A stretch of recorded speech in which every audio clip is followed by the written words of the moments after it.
She gave him 7 years. 7 years of bleeding quietly so his kingdom could stand tall. And the night he chose another woman in front of the entire court, she didn't scream. She didn't beg. She just left. That silence? That's not weakness. That's a woman who finally decided her dignity was worth more than his crown. Stay with me until the end of this story, because what happens next will change the way you see power, loyalty, and what it truly costs to abandon the wrong person. Hit that like button, drop your city in the comments. I want to know where my people are watching from tonight. The winter moon banquet had never looked so cruel. Selene stood at the edge of the great hall and watched the candlelight move across 800 faces, all of them turned toward the dais, all of them waiting. The hall smelled of pine resin and roasted boar, and the particular sweetness of the ceremonial mead they only served at kingdom-wide gatherings. She had attended 11 of these banquets as Luna. She had helped plan 7 of them. She knew which nobles drank too much before the second course, and which ones would need to be steered away from political arguments by the third. She knew that Lord Karsten of the Northern Reaches always saved a seat near the fire because the cold had gotten into his left knee during the siege of Ashvale. She knew that Lady Rourke's youngest daughter was terrified of the hunting hounds that patrolled the outer corridors. She knew everything about this court, and the court knew her. So when Draven Blackthorn rose from his throne at the head of the feast table, when the room went quiet with the particular quality of silence that follows a king's movement, Selene felt the first tremor of something she refused to name. She had told herself all week that tonight would be ordinary. She had repeated it to her handmaids while they dressed her in the deep indigo silk she'd commissioned from the weavers of Evenmere. She had said it again to her own reflection as they pinned her dark hair back with the silver combs Draven had given her on their 5th mating anniversary, combs carved with blackthorn branches intertwined with crescent moons. She had lied to herself with expert precision, because standing there at the edge of the candlelight, she already knew. She had known for 3 months, if she was honest, known it in the way a person knows a storm is coming before the sky shows any evidence, in the body, in the marrow, in some animal part of the nervous system that has no language but screams nonetheless. Draven cleared his throat. His voice, when it came, was the voice she had fallen in love with. Low, carrying, built for command. Lords and ladies of Blackthorn Kingdom, warriors and bondmates of the northern packs, representatives of the eastern reaches and the Vale territories. He paused. That pause was practiced. She recognized it. Tonight we celebrate the strength of this kingdom, forged across 7 years of alliance, sacrifice, and shared purpose. Selene kept her face still. She was very good at that. And tonight I announce a new alliance, one that will bind the Blackthorn bloodline to the House of Ashcroft, securing our eastern borders and strengthening the political foundations upon which this empire stands. The silence that followed had weight to it, physical weight, like the moment before an avalanche when the mountain holds its breath.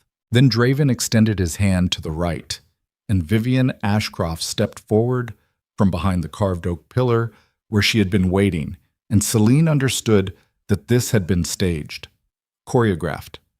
Every element of it, the timing, the positioning, the way Vivian's pale gold dress caught the light, the way she looked up at Draven with an expression of careful gratitude, had been planned without Selene's knowledge, without her knowledge, after 7 years.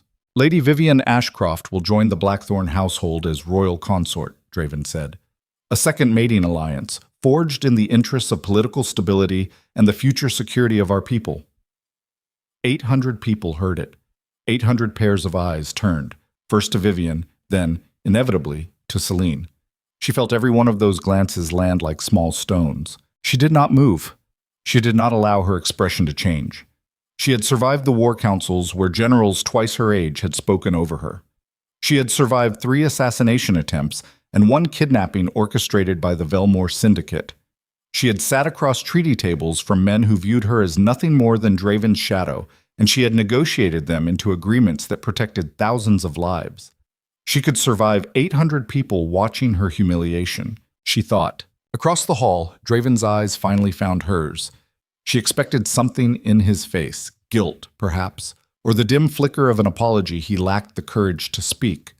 What she found instead was worse What she found was the expression of a man who had made a calculation and arrived at a number he was satisfied with. Not cruelty, not love, not even regret, just the focused quiet of someone who had already moved past the difficult part of a decision and was now committed to the outcome. He had already moved past her. In his mind, it was already done. Something in her chest, not her heart, too deep for the heart, some older chamber she hadn't known existed, went completely silent. Lord Fenwick was the first to start clapping. He was Ashcroft's ally, of course. Then others followed, the way people always follow in courts, driven more by the fear of being out of step than by genuine feeling. Within seconds, the hall was full of applause, and servants were moving to refill wine cups, and the minstrels in the gallery above were beginning the opening notes of a celebratory piece, and the winter moon banquet continued as if nothing seismic had just happened. Selene set down her wine cup. She turned.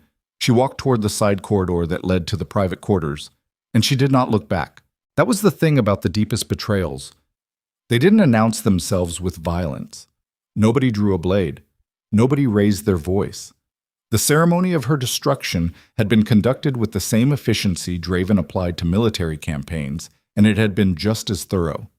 He had simply stood up in front of everyone she knew and quietly made her smaller.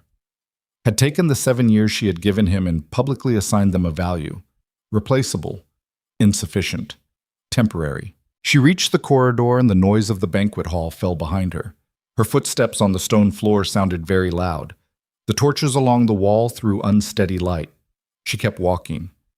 Her handmaid Sarah caught up to her at the intersection near the east staircase, a little breathless. Sarah was 23 and had been with Selene for 4 years and was one of the 3 people in the palace Selene considered honest. "My lady, pack my traveling trunk," Selene said. "The smaller one, not the ceremonial case. Practical clothes, my personal ledgers, the sealed correspondence box from my study. Do it quietly and bring it to the south courtyard." Sarah stared at her. "Are you—" "Now, Sarah." Sarah went. Selene continued to her chambers. The rooms were cold. The fire had been allowed to burn low, because the servants had assumed she'd be in the banquet hall until midnight. She did not bother to stoke it. She moved to the wardrobe, stripped off the indigo silk, and changed into riding leathers, dark gray, worn soft with use. She unpinned the silver combs from her hair and held them for a moment, feeling the weight of the carved branches, the sharpness of the moon-shaped terminals. Then she set them on the vanity table, carefully. Not thrown, not broken. Simply set down, like something she'd borrowed and was returning. She pulled on her riding boots. She braided her hair herself, the way she'd done before she was a queen, when she'd done everything herself. She took the small knife from the drawer of her nightstand, not a weapon so much as a tool she'd carried for years out of the habit of self-sufficiency, and tucked it into her boot. She took the folded piece of paper from the inner pocket of her traveling coat, the one she'd written 3 days ago when she'd realized she was no longer pretending, and set it on the bed where it would be found. She did not write much on it. She had said everything she had to say over 7 years, and none of it had been enough. A few words would not improve upon the failure of thousands. Draven did not find the note until after midnight, when the banquet wound down and he came to their shared chambers and found them empty. By then, Selene was already 2 hours' ride from the palace gates. She rode north, into country she knew. The cold hit her when she cleared the palace walls, the real cold of a winter night at altitude, and it should have felt terrible. Instead, it felt like waking up. The air in the palace had been warm and perfumed for 7 years. She had forgotten what honest cold felt like. She rode through it with her jaw set and her breath coming in white clouds and the steady rhythm of her horse under her, and she did not cry. Not yet. The crying came later, 3 nights into the journey, alone in a way station cabin north of the Mevrin River. When the shock finally wore off and the reality settled into her bones like winter water, she sat on the floor with her back against the rough stone wall and her knees pulled to her chest, and she cried the way people cry when there's no audience, ugly and total and with no performance in it at all. She cried for the years. She cried for the morning she'd gotten up before dawn to sit with wounded soldiers because Draven had asked her to, because her presence steadied them in ways he said he couldn't explain. She cried for the treaty with the Mevrin lowlands that she had negotiated personally, walking into that council chamber alone while Draven managed the eastern incursion, and the treaty that now sat in the royal archives under his seal and not hers. She cried for the specific silence of being chosen, and then being unchosen, and having both happen in front of everyone who had ever watched her try. She cried until there was nothing left. Then she wiped her face on her sleeve, got up off the floor, added wood to the fire, and made herself something to eat. She was still alive. That was a starting point. An alpha who has been abandoned by their own pack understands something that comfortable people never learn. The pack was never the source of the strength. It was the evidence of it. When the pack leaves, or is taken, or is traded away by someone who decided you were worth less than a political alliance, you still have what you had before the pack existed. You go back to that, to the bedrock of who you were before anyone else's approval became part of your identity. Selene understood this eventually. It didn't come quickly. The first months north of the palace were survival in the most basic sense. She had some gold she'd carried in the travel trunk. She had the name she'd built over 7 years, though she used it sparingly, not wanting to draw attention. She found work as an advisor to a small pack settlement in the Highlands. Nothing formal, just a collection of 50-odd families who'd been struggling with a land dispute and needed someone who understood law. She stayed with them through the winter, helped them draft and submit documentation that successfully challenged a false land claim by a neighboring merchant house. And in exchange, they gave her shelter and meals and, eventually, a kind of quiet respect. She learned what she had forgotten, that she was good at this, at understanding systems, at seeing the pressure points in a situation, at knowing who needed to be talked to and what they needed to hear. She had applied those abilities for 7 years in service of Draven's crown. She was beginning to understand they had never actually belonged to his crown. They had always been hers. It was in the 3rd month, in the early thaw, when the highland ice was beginning to melt off the stone walls of the settlement houses, that she began to feel it. The first sign was small, a warmth behind the breastbone that had nothing to do with temperature. She was sitting in the community hall going over the land documents, and she reached for a candle that was too far across the table, and without thinking about it, she extended her hand, and the candle slid toward her. She stared at it. The settlement elder's wife, a woman named Brenna, who had seen everything and was startled by nothing, happened to be in the room. She looked at the candle. She looked at Selene. She said nothing for a long moment. Then she said, "The old texts call it sovereign fire. Comes from the eclipse bloodline. Haven't seen it in my lifetime." Selene kept her voice very steady. "I don't know what you're talking about." "No," Brenna said. "I imagine they didn't tell you. People with power over people who have more tend to keep certain things quiet." She turned back to the bread she was kneading. "You should practice alone before you try to use it in company. It'll be overwhelming at first." That was an understatement. The power that came up from wherever it had been living was nothing like what she'd expected power to feel like. She had seen Alpha combat, had watched trained fighters channel their bloodline gifts.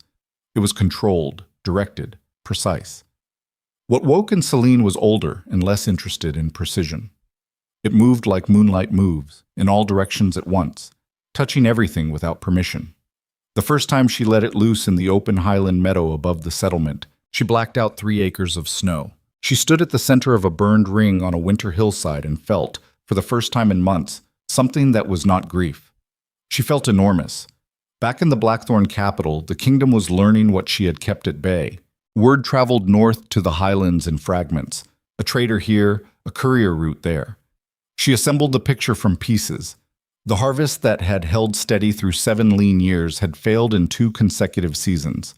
The agricultural network she had personally reorganized, shifting the highland settlements to drought-resistant varieties, establishing the water-sharing agreements between the northern and southern territories, had been quietly dismantled after her departure. Nobody had understood what they were dismantling. They had just seen new policies and reverted to old habits. The Mevran lowlands, whose treaty she had negotiated, withdrew their trade alliance 6 months after she left.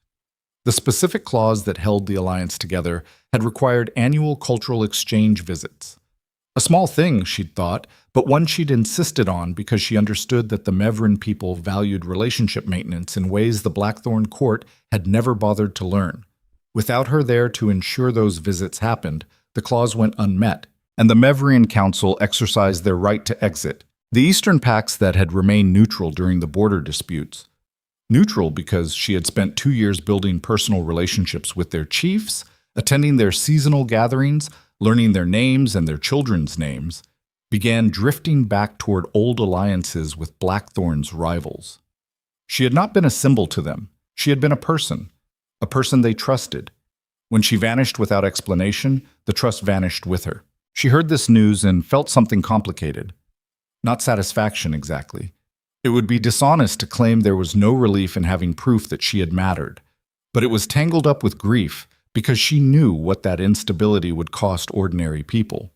Farmers who couldn't afford failed harvests, traders whose livelihoods depended on the Mevrin route, pack families on the eastern border who would be caught in the tensions. She had not built those networks for herself. She had built them because people needed them. The fact that they were collapsing without her was not a victory. It was an indictment of a system that had taken her work and refused to see it as work. Draven's name reached her more rarely because the people she was around had no particular interest in court gossip. What she heard in pieces. That Vivian had taken up residence in the East Wing, that there had been a formal consort ceremony in the spring, that the king seemed distracted in council sessions, that he had sent a contingent of riders north in the early months after Selene's departure, a fact she'd been warned about in time to move further into the highlands before they arrived. She had not read much into the riders. King sent search parties for missing queens as a matter of political optics. It meant nothing about what he felt. She was done trying to interpret what Draven felt. By the time the spring of the second year was turning toward summer, she had outgrown the Highland settlement. Not in affection, she left with genuine warmth for Brenna and the others, but in the practical sense that she could no longer keep contained what she was becoming. The abilities were growing faster than she could manage in a small community, and the people who'd started arriving from neighboring territories, seeking her counsel on everything from pack disputes to crop planning to legal questions, had become too numerous for a settlement that was trying to protect its own peace. She needed space. She needed people who could handle what she was building. She moved east, then further east into territory that lay outside any established kingdom's formal claim.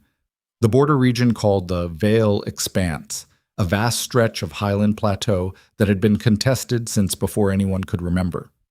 9 different pack alliances had claims on it. None of them had been able to hold it. She arrived with 12 people she'd gathered along the way. A young pack commander named Orin, who had defected from a corrupt border lord. A healer called Mira, who had trained in the old methods. A former palace scribe named Aldous, whose knowledge of historical law was encyclopedic. And 9 others, each with skills she'd identified and asked for directly. She had never recruited before. She had not expected to be good at it.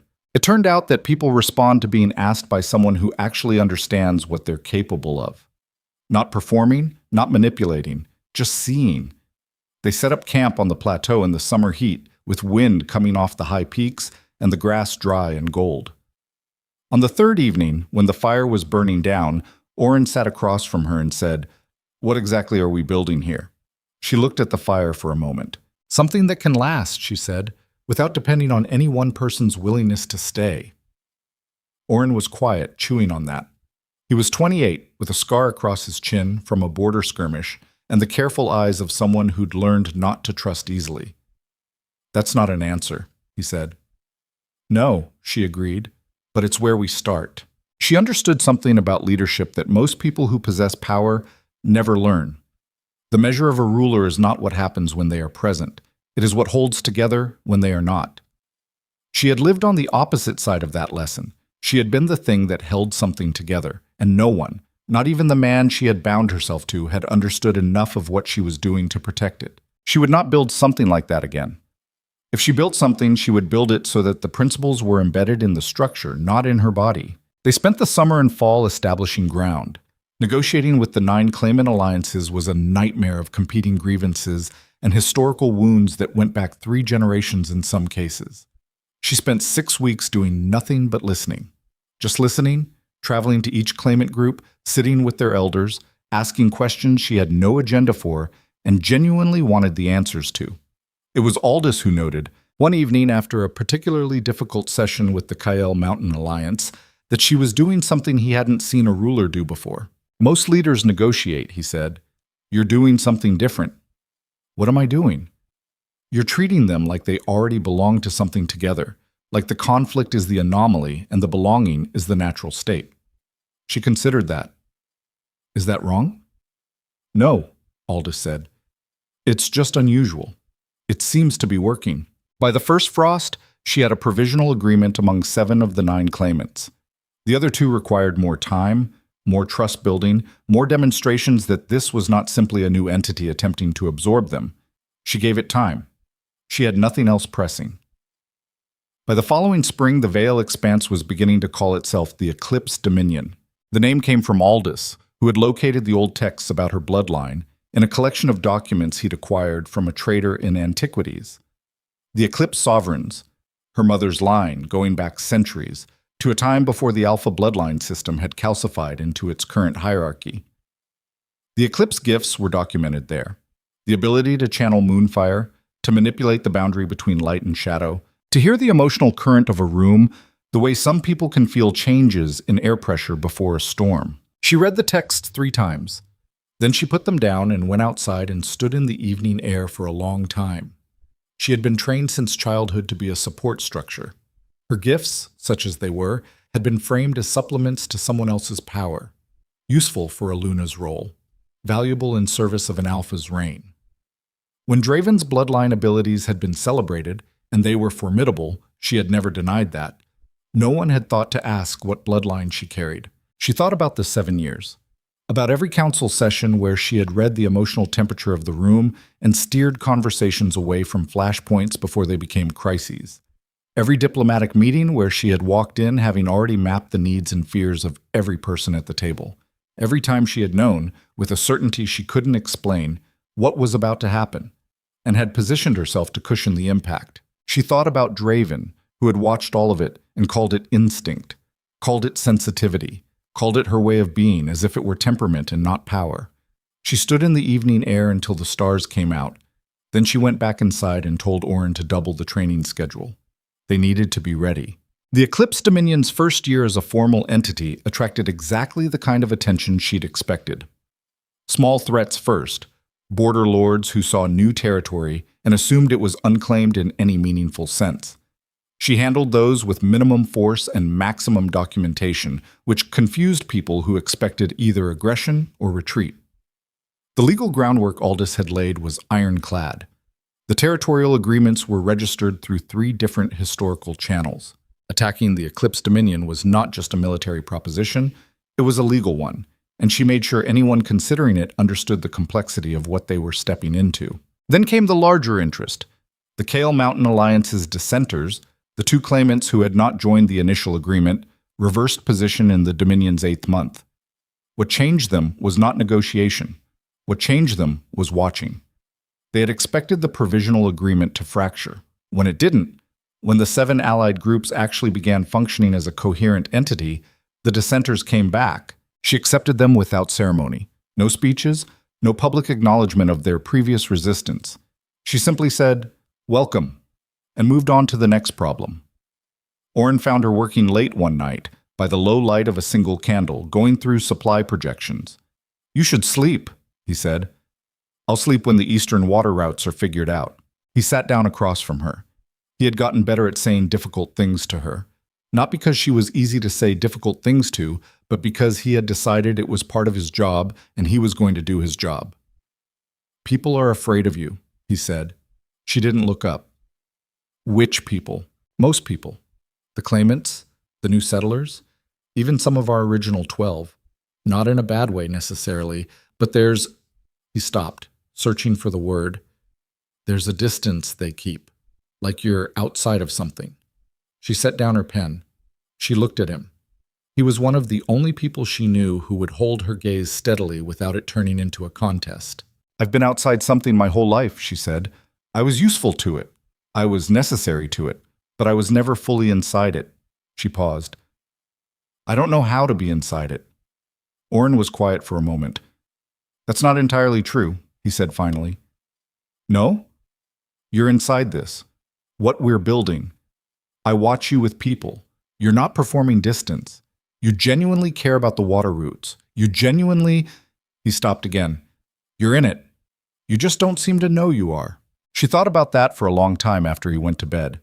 She was still thinking about it when the scout report came in 3 days later. A Blackthorn royal messenger had been sighted crossing into the Eastern Highlands, carrying the king's seal.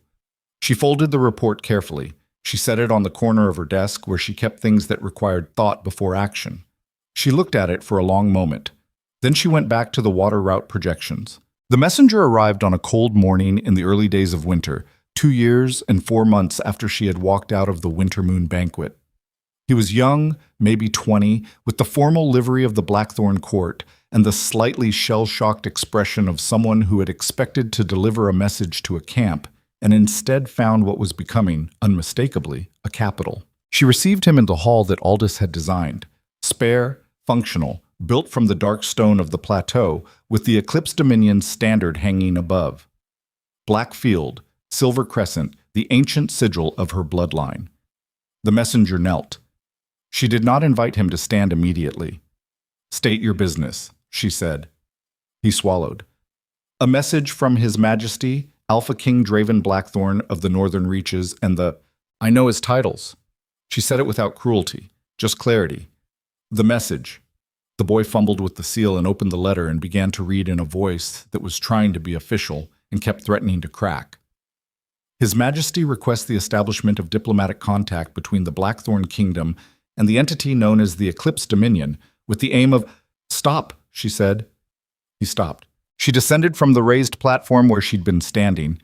She hadn't decided to build a throne dais, but the hall had ended up with one anyway, the logic of space and gathering tending toward such things, and crossed the floor and took the letter from his hands. She read it herself quickly because she read fast and she preferred primary sources, Draven's handwriting. She would have known it anywhere, even if the seal hadn't confirmed it. The slight forward lean of the letters. The way he wrote the letter K with an angular cross-stroke. 7 years of reading his correspondence, official and private. She folded the letter. "Tell your king," she said, "that the Eclipse Dominion is not opposed to diplomatic contact. Tell him to send an official representative, someone with authority to negotiate on behalf of the crown. Tell him—" She paused, chose her words with care. "Tell him that the representative will be received with all appropriate courtesy." The messenger blinked. Whatever response he'd been prepared to handle, this wasn't it. Yes, your—" He stopped, uncertain of the title. "You may call me Your Grace," she said. Not to assert superiority, simply because someone needed to say it clearly, and he was going to be carrying the word back. He left. She watched from the hall entrance as his horse moved through the settlement, and she noticed the way people watched it go. Not afraid, not hostile, just attentive, taking stock. They trusted her to handle it. Orn appeared at her elbow. "Well," he said. "Well," she agreed. "That's either an olive branch or a reconnaissance." "Both," she said. "It's always both." She went back to her desk and picked up the water route projections. Behind her, through the stone walls of the hall, she could hear the plateau wind, constant and cold and without any interest at all in the political calculations of queens and kings. Outside, somewhere in the far distance, the last light of winter was touching the peaks of the high ranges, and the Eclipse Dominion was settling into its second year with the particular quiet of something that has decided to last. She was not thinking about Draven. She told herself that, and almost believed it, until she reached for the next sheet of projections and found that her hand had stopped on the folded letter instead. She looked at it. She did not open it again. She already knew every word. What she was looking for, though she would not have named it that way, was evidence of something she could no longer afford to need. Some line in his careful handwriting that said, "I know what I did." Not the diplomatic language of kingdom-to-kingdom correspondence, but something underneath it, something human. There was nothing underneath it. Of course there was nothing underneath it. She had known that before she read it. She had known it standing at the edge of the banquet hall 2 years ago, watching his face, finding not guilt but arithmetic. She put the letter in the drawer. She turned back to the water routes. 3 weeks later, the representative Draven sent was not a diplomat. He sent General Rael. Rael, who had commanded the eastern flank in the Ash Vale campaign. Rael, who was the most decorated military commander in Blackthorn history. and also one of the few people in the court whom Selene had genuinely considered a peer. He arrived with a small retinue, diplomatically sized, and he walked into her hall with his helmet under his arm and looked at her for a long moment before he said anything. Then he said, "You've been busy." She had always liked Rael. "General, you've traveled a long way for a diplomatic introduction." "He didn't send me for the introduction." He crossed the floor and sat down in the chair she indicated, setting his helmet on the table between them. His face was older than she remembered. The war seasons put age on people. "He sent me because he thought you'd actually talk to me." He was right. She settled into her own chair. "So talk." Rael was quiet for a moment. He looked around the hall, at the standard above, at the scouts she had positioned, not obviously, but present, at the efficiency of the space, the lack of unnecessary ornament, the way everything in it served a function. "He didn't understand," Rael said finally, "what you were doing." "No," she said. "He does now." Rael's voice was level. He was not the kind of man who softened hard things, which was part of why she respected him. The harvest, the Mevran withdrawal, the Eastern Pax. He's been putting it together month by month. He didn't understand what you were doing because he never asked. The silence was brief and total. "No," she said. "He didn't. He wants to fix it. I'm sure he does." Rael looked at her. "That's not a yes. It's not a no either. What specifically does he want?" She asked the question with genuine pragmatism, because she was past the point where her personal feelings could override the practical needs of the people she was now responsible for. Rael said, "A meeting, in person." The world seemed to hold something at that moment. Or she held herself, which was the same thing. "Tell me the rest of it, Rael. All of it." He met her eyes. He had always been straight. "The Keldrath Syndicate has made contact with the rogue packs in the far northeast. They're organizing. Whatever they're building, the intelligence suggests it's pointed west, toward both your territories." She absorbed this. "Both," she said. "Both," he confirmed. "You'd be harder to hit first because you're newer and you know this terrain and you've been setting up your defenses intelligently. So they'd hit him first, use his collapse to fund the second phase, then come for you when you're trying to process refugees and stretched thin." She was already seeing the shape of it. She had always been good at that, at the strategic geometry of conflict. She had spent years applying it to Draven's wars without full credit, and she was not going to pretend that skill no longer existed simply because the politics had become complicated. "The meeting would be here?" she asked. "Neutral ground, if you prefer." "Here," she said. "On my ground. Those are my terms." Rael nodded slowly. "He'll accept that." She stood up and walked to the narrow window that looked out over the plateau. The afternoon light was heavy and cold. She could see her people moving in the courtyard below. Mira at the healing station, Aldous crossing with a roll of documents under his arm, two of the newer settlers talking over something with animated gestures. Her people. She had not planned on people. She had left the palace with 12 souls and a traveling trunk and the dim intention of surviving. And somehow, in surviving, she had built a nation. She thought about what Draven would see when he arrived here. She thought about his face at the banquet, that arithmetic expression, clean and decided. She thought about what it would cost her to look at that face again, in her own hall, on her own ground. She thought about what it would cost the people in the courtyard below if she refused. "Tell him 3 weeks," she said. "First week of full winter. Tell him to come with a small retinue, no more than 20. Tell him—" She paused, turned from the window. "Tell him to be prepared to listen." Rael stood. He picked up his helmet. He looked at her with something that was not pity and not admiration, but something closer to recognition. The expression of one person who has survived a great deal acknowledging another person who has survived a great deal. "He won't be ready for what you've become," he said. "I know," she said.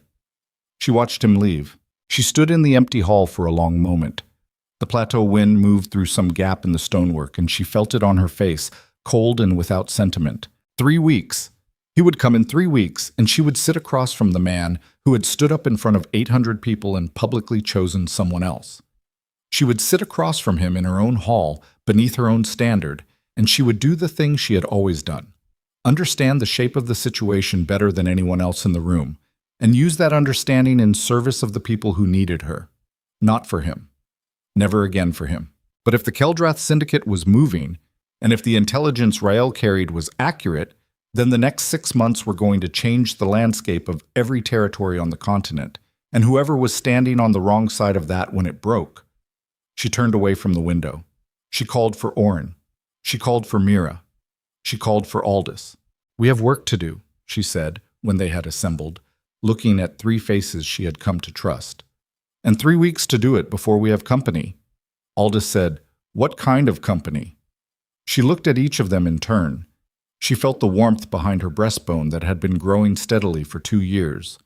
The sovereign fire, her inheritance, her bloodline's ancient gift, finally awake and finally hers.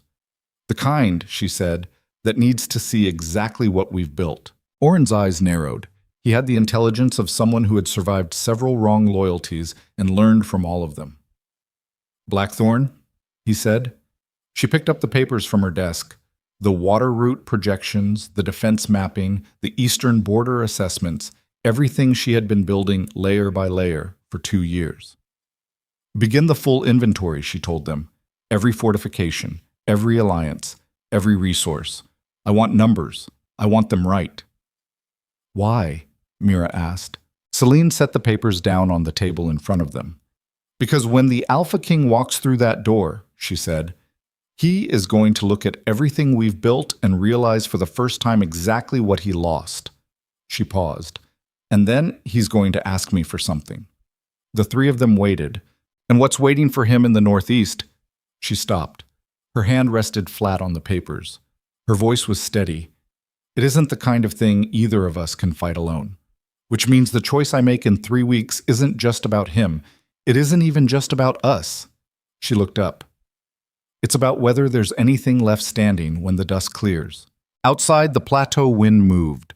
Somewhere in the Highland dark, 3 weeks from now, a king was going to walk into the room she had built without him. And he was going to see, finally and completely, the shape of everything he had handed away.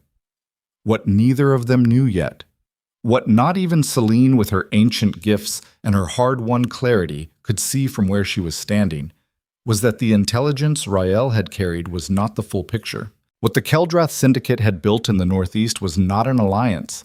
It was an army. And it was already moving. The army moved at night. That was the first thing the border scouts reported. And it was the detail that told Selene everything she needed to know about what she was dealing with. Armies that move in daylight are armies that want to be seen. They want the psychological weight of their numbers to precede them, want the stories to travel faster than their boots, want the villages ahead to have already surrendered before the first sword clears its scabbard. Armies that move at night are armies with a different objective. They are not trying to intimidate. They are trying to arrive. Orin spread the scout maps across her work table 2 days after Rael's departure. The fire had burned low.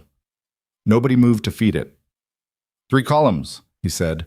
1 moving along the Kale Ridge line, 1 through the Mevrin lowland corridor. He paused. His finger rested on the 3rd marker. 1 we lost track of 2 days ago, somewhere north of the Ashben River. She studied the map.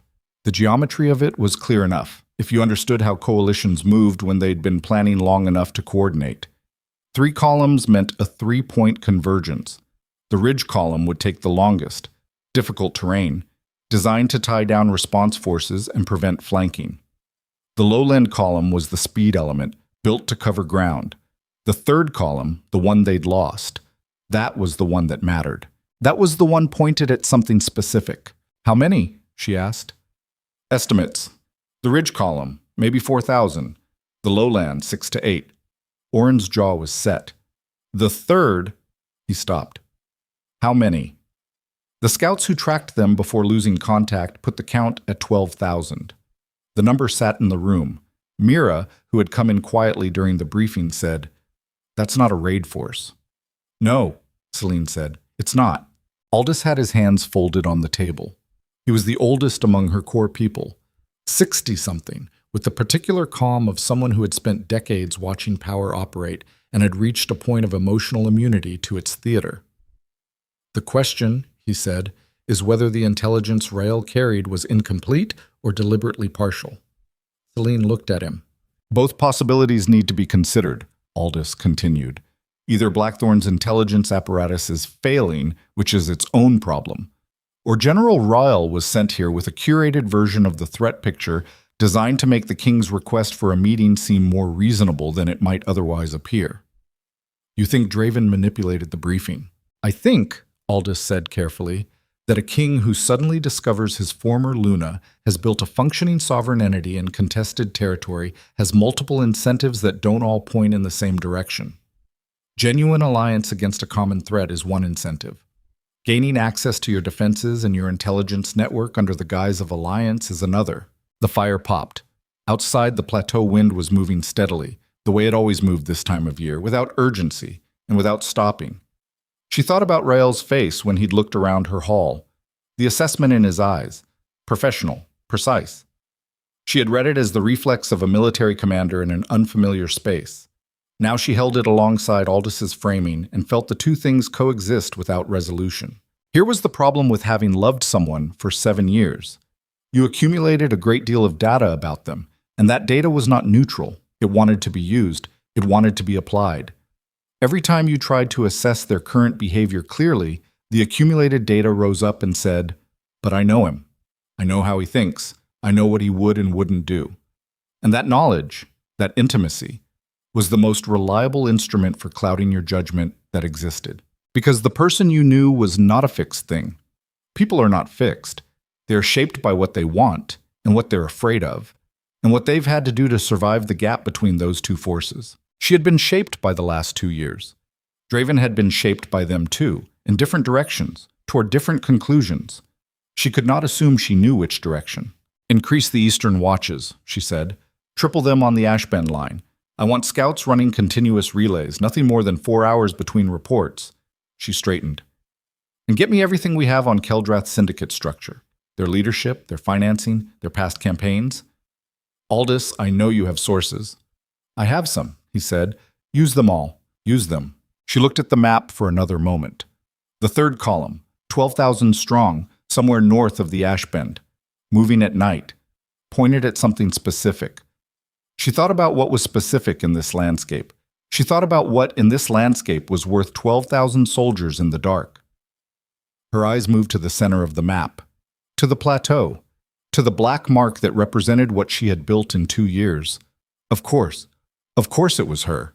Rogue coalitions didn't respect diplomatic fiction. They didn't care that she was new, that her territory was still organizing itself, that the ink on half her alliances was barely dry. They cared about the Eclipse bloodline, which was documented in old texts, and what the old texts said that bloodline could do.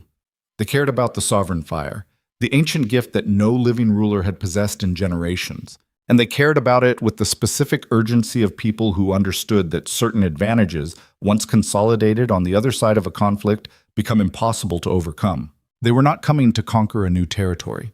They were coming to prevent a power from finishing its formation. This was the calculus she had never fully articulated to herself, the uncomfortable arithmetic of what she had become. She was not just building a nation.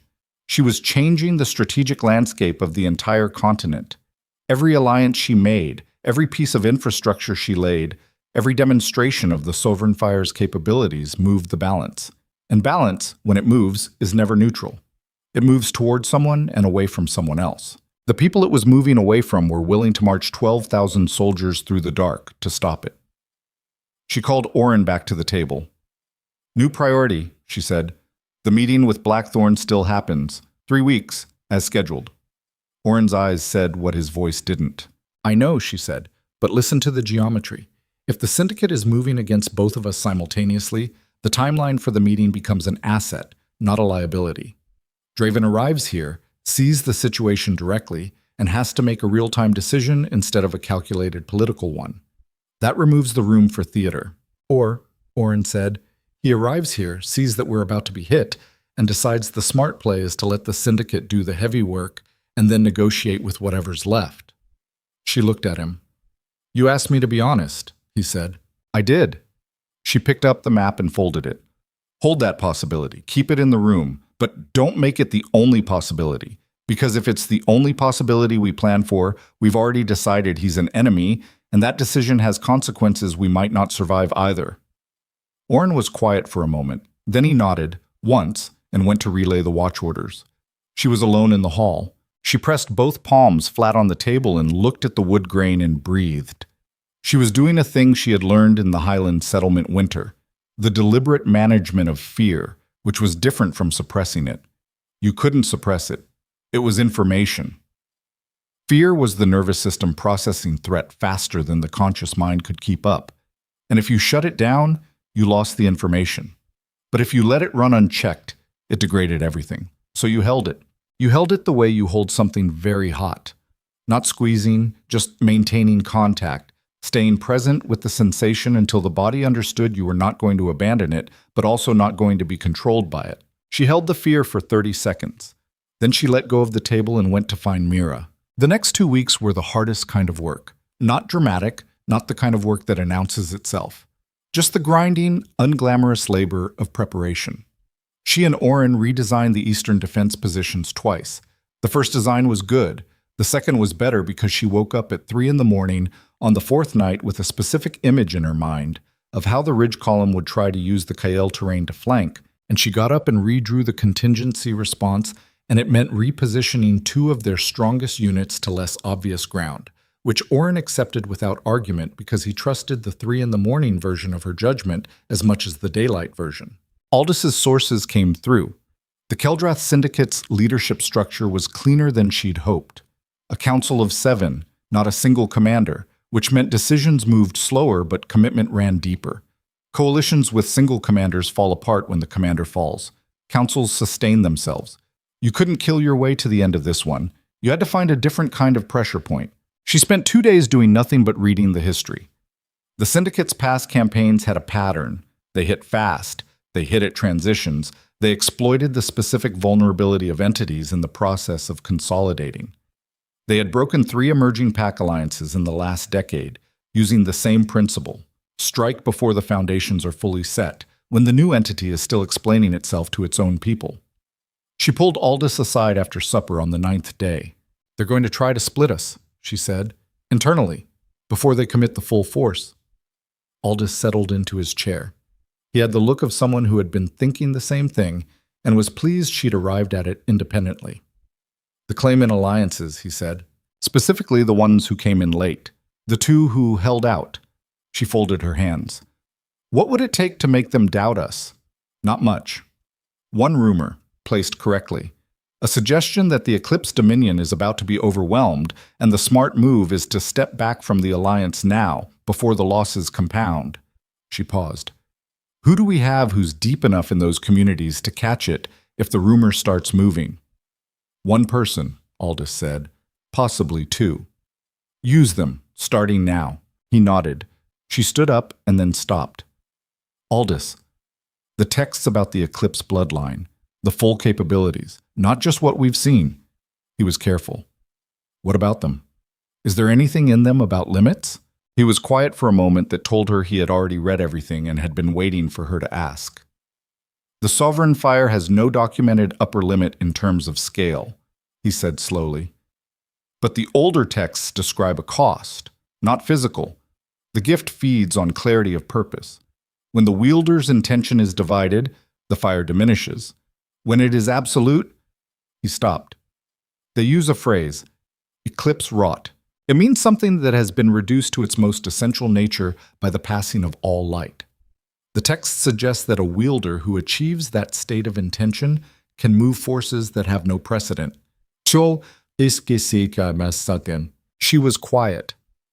"The division they describe," he said more carefully, "tends to be emotional in nature." She looked at him. He did not look away. "Unresolved attachment," he said, "is specifically mentioned as a diminishing factor." She understood what he was telling her. She understood it in the specific, practical, unsentimental way she understood everything now, as information, as a variable, as something to be accounted for. "Thank you," she said. She went to bed. She lay in the dark and looked at the stone ceiling and thought about what unresolved attachment looked like in her body, where it lived. It lived in the muscle memory of 7 years. It lived in the reflex she still sometimes caught herself in, the impulse to frame a decision in terms of how it would affect him, to triangulate her choices through a point that was no longer relevant. It was not love. Not anymore. Or not only love. It was habit. It was the groove worn into stone by years of water running the same path. She could not simply choose to stop. The groove was there. What she could do, what she had been doing, she realized, imperfectly, for 2 years, was wear a different groove alongside it. Deeper, more essential, cut from something older and truer than any single relationship. She closed her eyes. She felt the sovereign fire in its place behind the breastbone, steady as a coal. She slept. On the 14th day, 2 of Aldis's contacts reported back. A rumor had started moving through the late joining claimant communities. Exactly the rumor she'd predicted. The Eclipse Dominion was about to fall. The smart money was stepping back. She called a full assembly of all community leaders, not just the inner council, everyone. 63 people gathered in the main hall, some of them standing along the walls because there wasn't enough seating. She stood in the center of them, and she told them the truth. All of it. The syndicate columns, the numbers, the timeline, the rumor that was circulating, and exactly what it was designed to do. You could have heard the wind outside. Then she said, "I'm not asking you to fight because you belong to me. I'm asking you to decide right now, with full information, what you're willing to stand behind. If any of you determine that stepping back is the rational choice for your community's survival, tell me now. I will not hold it against you, and I will help you withdraw cleanly. I would rather know where I stand than spend the next 3 weeks wondering." Nobody spoke for a long moment. Then Brenna. She had come south 2 months ago to help with the winter preparations. This woman who had shown Selene a sliding candle and asked no reward for it, said from the back of the room, "I didn't travel this far to step back." A few voices agreed. Then more. Not all of them. 2 of the late joining community representatives asked for time to consult their people. She gave them until morning. In the morning, one came back with a commitment, the other asked to withdraw. She helped them withdraw cleanly, as she'd promised. She allocated 3 of her best scouts to guide them safely through the eastern passes before the columns arrived. She shook the representative's hand and meant it. Orin watched the withdrawal party leave from the wall. "One loss," he said. "One honest loss," she said. "That's different." On the morning of the 17th day, 3 days before Draven's scheduled arrival, the Eastern Watches sent a runner. The 3rd Syndicate column had been relocated. It was no longer north of the Ashbend River. It was closer. Much closer. 2 days' march based on the scout's last confirmed sighting. She stood in the cold outside the hall and read the runner's report and did the arithmetic and arrived at a number she did not like. The column would reach the plateau's eastern approach approximately 6 hours before Draven's retinue was scheduled to arrive from the west. She looked at the sky. Early winter, the clouds coming in heavy from the north, the light already going gray by mid-afternoon. She went inside. She sat at her desk. She pulled out a piece of paper. She wrote 12 words to Draven Blackthorn. "Come early. Come armed. Come ready to fight, or do not come." She sent it with her fastest rider and told him to travel through the night. Then she stood up and went to find Orin because there was no more time for anything except what was necessary. What followed were 36 hours that she would remember for the rest of her life, not as a sequence of events, but as a single sustained state of being, the particular quality of time that exists when everything has been set in motion and all that remains is the passage through it. She moved through the settlement directing, adjusting, deciding. She ate standing up.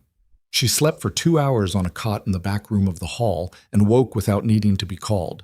The internal clock of someone whose body understood the stakes. She spent an hour in the highland meadow above the settlement in the pre-dawn dark. Not practicing, just standing, letting the sovereign fire move through her at its own pace, feeling the scope of it. It had grown again. It was always growing. She did not understand the upper limit and was beginning to suspect there wasn't one, that it scaled with something she had no external measure for, something internal, something to do with exactly what Aldis had said. Clarity of purpose. She was very clear about her purpose.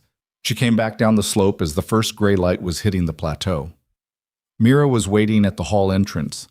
"They're here," Mira said. For 1/2 second, she thought Mira meant the syndicate column. Then she saw the horses in the western courtyard, the black and silver livery of Blackthorn, the 20 riders, and the man at their center who dismounted with the particular movement she would have known at any distance. Draven Blackthorn was taller than she'd been carrying him in her memory. She had not expected that. The mind tends to diminish what it's trying to move past, and she had been moving past him for 2 years, and somewhere in that process his physical reality had become slightly smaller than life. Standing in the courtyard of what she had built, in the gray light of a winter morning with a syndicate column 2 days away, he was full scale again. He looked at her across 40 feet of frozen ground. She held the distance for exactly 3 seconds, long enough to let him feel it. Then she walked toward him with the unhurried certainty of someone crossing their own floor. He looked older, not badly. Draven had always been a man whose face suited age, the way some faces do, the lines and weight of it landing well. But the particular expression she remembered most clearly, the focused quiet of his calculated certainty, that was gone. What was in its place was something she identified before she could stop herself from identifying it, a man who had not been sleeping well. "You came early," she said. "Your message was not what I'd call unclear." He looked at her. His voice had the quality she'd forgotten it could have. The lower register, the one he used when he was not performing. "Selene." "Your grace," she said. "Not cruelty. Correction. Establishing the operating framework before anything else could take root." Something moved in his face. "Your grace," he said. The words came out careful, like he was placing them on uncertain ground. She turned without waiting for him to finish whatever he was about to say. "Come inside. We have a situation and limited time to address it." She spoke loud enough that Oren, stationed near the hall entrance, could hear, not for Oren's benefit, but to establish immediately that this meeting was functional, not personal. Not the reunion scene that the situation's intimacy might try to make it. She led him into the hall. He stopped just inside the entrance. She knew he was looking at the standard. She didn't turn to verify it. She heard the slight pause in his footsteps, the minimal hesitation of someone encountering something they hadn't prepared for. She moved to the table. The maps were already spread. She waited until he had crossed the room and stood across from her before she spoke. "The Keldrath Syndicate has 3 columns in motion," she said. "You know about 2. The third is 2 days from this position, approximately 12,000. She watched his face as the number landed. "Your intelligence was incomplete or filtered. I'll give you the benefit of assuming incomplete." Draven's jaw set. "My source was..." "I'm not interested in your source right now. I'm interested in what we do with 2 days." She put her finger on the map. "The ridge and lowland columns are a containment frame. The third column is the point. It's pointed here." He looked at the map. She watched him read it. He had always been quick with terrain. It was one of his genuine abilities. And she watched the moment he understood the geometry. "They're not going for me first," he said. "No. They're going for you." "Yes." He looked up from the map. They were 3 feet apart, closer than they'd been in over 2 years, and she registered the proximity with the precise, detached attention she gave to all relevant information. "Why?" he asked. The question was direct. Real. "Because I'm unfinished," she said. "I'm consolidating. I'm the variable that changes everything if it's allowed to complete. They understand that better than you did, apparently." She said it without venom, but she said it. He absorbed it. He did not defend himself. That was new. That particular flavor of stillness, the absence of the reflexive self-justification she had spent years navigating around. "What do you need?" he said. She looked at him. "From me," he said. "Right now, tactically. What do you need?" This was the moment she had been preparing for, not just in the last 3 weeks, but in 2 years of quiet reconstruction. The moment where she had to separate the personal from the functional without pretending the personal did not exist. She was not going to perform indifference. She was not going to perform forgiveness either. What she was going to do was use what was available and be honest about what it cost her. "I need your Eastern Cavalry on the Kale Ridge to tie down the containment column," she said. "I need your supply lines to hold the lowland corridor for at least 72 hours. And I need you to stay out of my way when I address the third column directly." He was quiet. "Directly," he said. "Yes." "Meaning the sovereign fire." She met his eyes. "Meaning everything I have." The silence between them was not comfortable. It was the silence of a man looking at a woman he thought he knew the dimensions of and discovering the dimensions were wrong. She had known this moment would come. She had not known it would feel like this, not satisfying, not painful exactly, but something heavier than both. The feeling of being seen accurately by someone who had spent years seeing you wrong. Selene. He stopped. His voice dropped out of the operational register and into something she recognized from mornings, years ago, from the unguarded hours before the court assembled. I need you to know, not now. The two words came out flat and final. 2 days, Draven. We have 2 days. After this is resolved, you can say whatever you came to say. Right now, I need the Alpha King who won the Ashvale campaign, not the man having a conversation he should have had 2 years ago. He closed his mouth. He nodded once. Tell me your cavalry's condition, she said. He told her. They worked through the afternoon, and it was strange, being in a room with him working. Strange in the way that a wound that's healed wrong is strange. The body's memory of how the thing used to function sitting alongside the new uncomfortable reality of how it functions now. They were good at this. They had always been good at this. The tactical thinking, the problem solving, the back and forth of two people who had worked together long enough to shorthand. She hated that it still worked. She was grateful it still worked. She held both feelings and kept moving. Oren watched from the far end of the table with the expressionless attention of someone doing continuous threat assessment on a variable he wasn't sure about yet. Rael, who had ridden ahead to arrive with Draven's retinue, sat across from Aldous, and the two of them conducted what appeared to be a separate, quiet, entirely civil conversation that Selene suspected was also a mutual intelligence exchange. She let it happen. Good information was good information. By evening, they had a plan. It was not a comfortable plan. It had significant exposure points. It required precise coordination between forces that had never operated together, and it depended on Selene's ability to do something with the Sovereign Fire that she had never attempted at the scale the third column would require.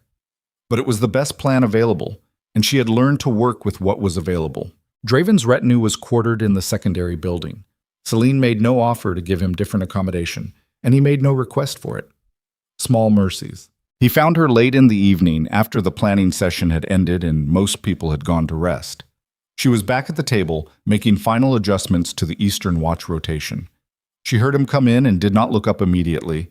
She finished the notation she was making, deliberate without being theatrical, and then she looked up. He was standing in the middle of the floor. He had taken off the formal overcoat and was standing in the dark riding shirt underneath. And he looked, in that context, less like an Alpha King and more like a man who had run out of the protective distance that offices and titles provide. He said, "You built all of this in 2 years." She set down her pen. "Yes, I sent riders after you." He set it to the floor, then corrected himself and looked up. 6 months after you left. I sent them north. They lost your trail past the Mevran Highlands." "I know," she said. "I moved." He absorbed that. "Because you knew they were coming." "Because I needed to not be findable," she said. At that point, the qualifier landed in the room. At that point, implying other points, other conditions, she had not meant to leave that door open. She left it. "The harvests," he said. "The Mevran Alliance. The Eastern Pacts." He stopped. "I didn't understand what you were doing." "No. I understand it now." "I know you do." She kept her voice even. "That's not the same as it being enough." He stood there. There was something almost painful about watching a man of Draven's particular kind of strength stand in the posture of someone who had no architecture for what he was trying to do. He had been built, by bloodline, by training, by the accumulated weight of a kingdom's expectations, to occupy space with certainty. To move through rooms as the fixed point that other things oriented around. Standing here, in her hall, in the stone and dark of what she had made without him, he was not the fixed point. He was the variable. She watched him reckon with that in real time, and it was complicated, what she felt watching it. Not triumph, nothing as clean as that, but something tangled and aching and unfinished that she very much did not have time for. "Get some rest," she said. "Tomorrow we finalize positions. We need everyone functional." He didn't move immediately. He looked at her for a moment with an expression she could not fully decode. Grief, maybe, or something adjacent to grief. the specific sadness of someone who has arrived somewhere too late and cannot undo the arriving. Then he said, "I should have asked." She looked at him. "What you were doing," he said. "All of it. I should have asked." She held his gaze for 3 seconds. 4. "Yes," she said. "You should have." She picked up her pen. He left. She sat alone in the hall with the fire burning and the map spread and the weight of the next 2 days pressing down on everything. And she did something she had not given herself permission to do in a very long time. She let herself feel it, the full complicated mass of it, the grief she'd never fully finished, the anger that had quieted but not dissolved, the terrifying particular relief of being in a room with him again and finding that she was still standing, still herself, still the woman she'd spent 2 years becoming, not the one she'd been when she left. She felt it for 30 seconds. Then she set it down. She turned back to the maps.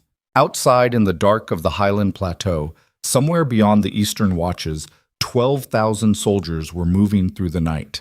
And in the hall she had built from nothing, 2 rulers who had once been everything to each other were preparing, for entirely different reasons, for the same war. What neither of them had said, what sat unspoken in the specific silence of that empty hall, was the thing that would change everything before the battle even began. Rael had given her incomplete intelligence, and in the morning, when the full report arrived from the Deep Eastern Scouts, she would learn that the Syndicate column was not the most dangerous force in motion. The most dangerous force was the one that had been moving for months without anyone looking in the right direction. And it was already inside her borders. The report arrived before dawn. The scout who carried it had ridden through the night without stopping, and it showed. His horse was lathered to the point of distress, and the man himself had the vacant, pushed-past-limit look of someone running on something more animal than conscious decision. He came into the hall and found Selene already awake, already at the table, and he put the folded document in front of her without preamble, because he had read it himself and understood there was no version of this that benefited from ceremony. She read it once, quickly. Then she read it again, slowly, because the first reading had produced a result her mind was unwilling to accept without verification. The Deep Eastern Scouts had made contact with a shepherd community 3 days' ride from the plateau. The community had been sheltering 11 people for the past 3 weeks, not refugees, not traders. 11 people with specific knowledge of Eclipse Dominion defensive positions, the Eastern Watch rotation schedules, the fortification layout of the secondary building, the locations of the supply caches she had placed along the Highland approach routes, positions that had been modified twice in the past month. Both modifications were in the document. Both were accurate. She sat very still. There was a specific quality to the moment of understanding a serious betrayal. Not the suspicion, not the evidence accumulating, but the moment the conclusion becomes unavoidable. The body responds before the mind is ready to respond. The chest does something. The hands, if you let them, will shake. She did not let them. She pressed them flat on the table and looked at the list of compromised positions and did the arithmetic of who had known all of them. The Eastern Watch rotation, Orin herself, 3 watch commanders, the fortification layout of the secondary building, the full inner council, plus the 2 late joining claimant representatives, one of whom had withdrawn, the supply cache locations along the Highland approach, herself, Orin, Mira, Aldous, and 1 other. 1 person who had been present for every significant planning conversation in the past 2 months. 1 person whose access to information had seemed unremarkable because the access had been earned over time and she had not questioned earned things. She looked at the name she had not yet let herself think. Then she folded the report and stood up. There is a particular violence in being betrayed by someone you chose, not someone who was forced into your orbit by circumstance or bloodline or political necessity. Someone you looked at and decided, this one has the judgment and the integrity and the genuine commitment. This one I will trust with the shape of what I am building. The violation of that specific trust is not just a security failure. It is a statement about your own judgment. It says, the mechanism you used to determine who is safe was wrong. And if it was wrong once, it may have been wrong before. It may be wrong right now, in ways you cannot see, about people you cannot afford to doubt. This is the trap that betrayal sets. Not just the immediate damage, but the recursive damage. The way it reaches backward and forward simultaneously, contaminating what was and poisoning what might be. She understood she could not afford to let it do that. She had 1 hour before the morning briefing. She spent it moving through the settlement alone, in the pre-dawn quiet, checking things she already knew the status of, and using the time to clear her thinking. The eastern wall, the secondary building, the supply staging area near the northern approach. She walked each one and let the physical reality of them displace the spiral that wanted to start in her mind. By the time the inner council assembled, she had decided. She walked in last. She set the scout's report on the table face down. She looked at each person in the room. Oren, Mira, Aldous, the 2 watch commanders, and the person she had not yet named, who was sitting in the 3rd chair on the left side, hands folded, expression attentive. Present in the way that people are present when they have something to manage. She left the report face down. "Before we begin," she said, "I need to understand something." She kept her voice at its normal register. Even. Unhurried. She had learned years ago that people reveal more to a calm room than a loud one. The Highland approach caches. "I want each of you to tell me when you last confirmed the status of the one at the Kael Junction." She went around the room in order. Oren, 8 days ago, after the repositioning. Mira, she hadn't been to the junction personally. Aldous, 12 days ago when the route documentation was finalized. The 1st watch commander, 2 weeks. The 2nd, 6 days. Then she reached the 3rd chair on the left. There was a pause. Brief, less than 2 seconds. But she felt it the way she felt changes in air pressure. The calculation happening behind a face that was working to stay neutral. 3 days ago, said Kael, who was 26 and had come to her from a failed pack alliance in the eastern reaches, recommended by a contact she trusted. Kael, who had turned out to be extraordinary at intelligence coordination, at building the information networks, at managing the contact chains, at knowing exactly who had what and where it was and when it moved. Kael, who had been present for every single significant planning conversation, who had access she had never questioned because his usefulness had seemed perfectly proportionate to his access. She kept her eyes on him. 3 days ago, she said. I ran the confirmation route with the 2nd rotation, he said. His voice was steady. He was good. She gave him that. She reached across the table and turned the scout's report face up. She slid it toward him. She watched him read it. She watched him decide in real time which response to try. He tried denial. The shepherd community could have had anyone. Don't, she said. The word was quiet, and it stopped him completely. Don't do that. I have read enough compromised intelligence in my career to know what accurate sourcing looks like. Both rotation changes are in that document.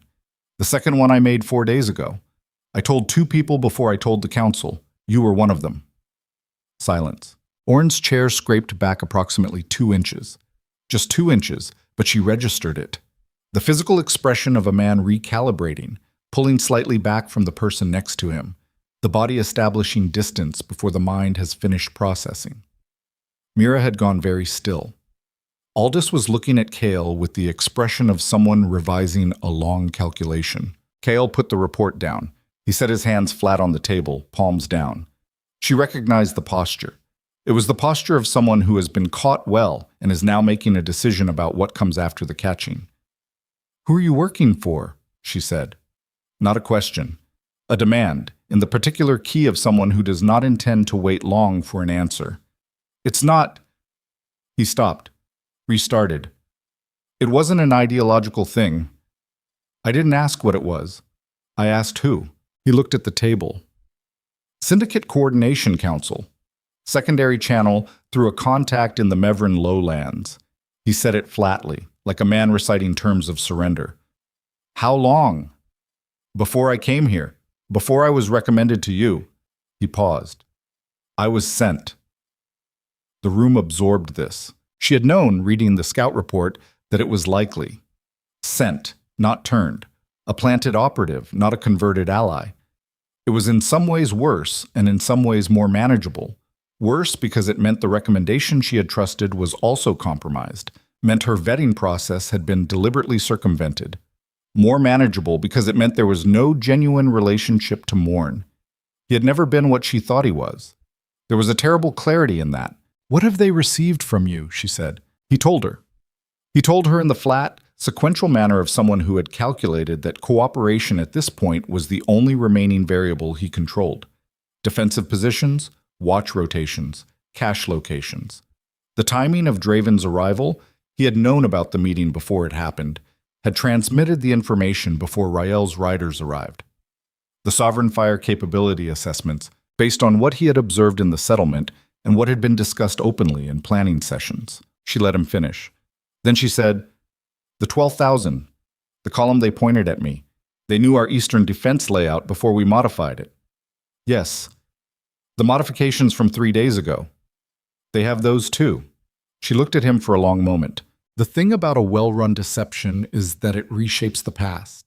Every memory of Kyle she had, his questions and briefings, his thoroughness, his specific recommendations, all of it now needed to be held against a different template, not curiosity. Intelligence gathering, not diligence. Transmission preparation, not loyalty. Performance.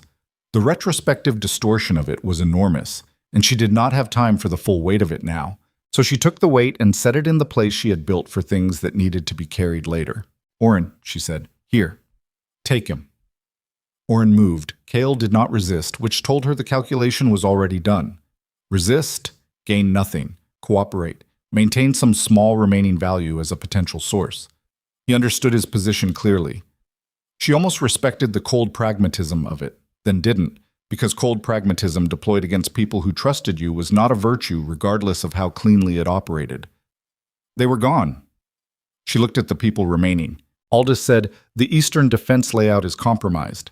"Yes. We need to move the positions, all of them. We have..." She checked the morning light outside the narrow window. "Approximately 30 hours before the third column arrives. Possibly less, depending on how current his last transmission was."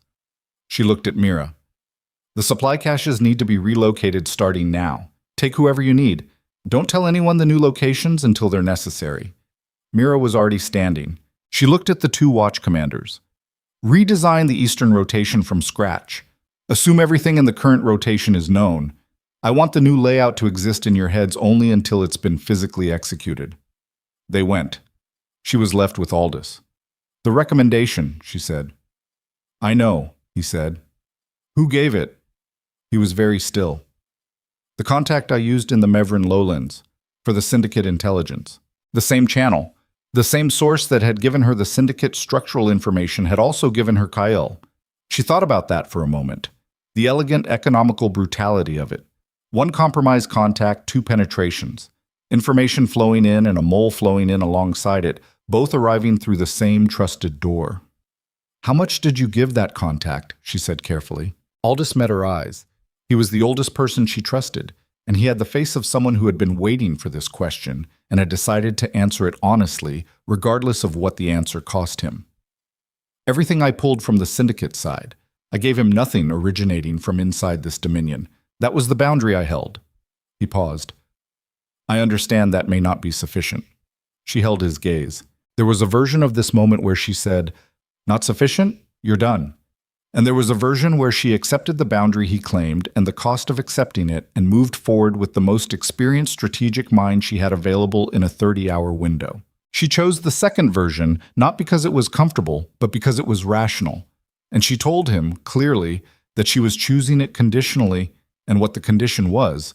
Nothing moved through that contact again in any direction without her explicit knowledge and approval.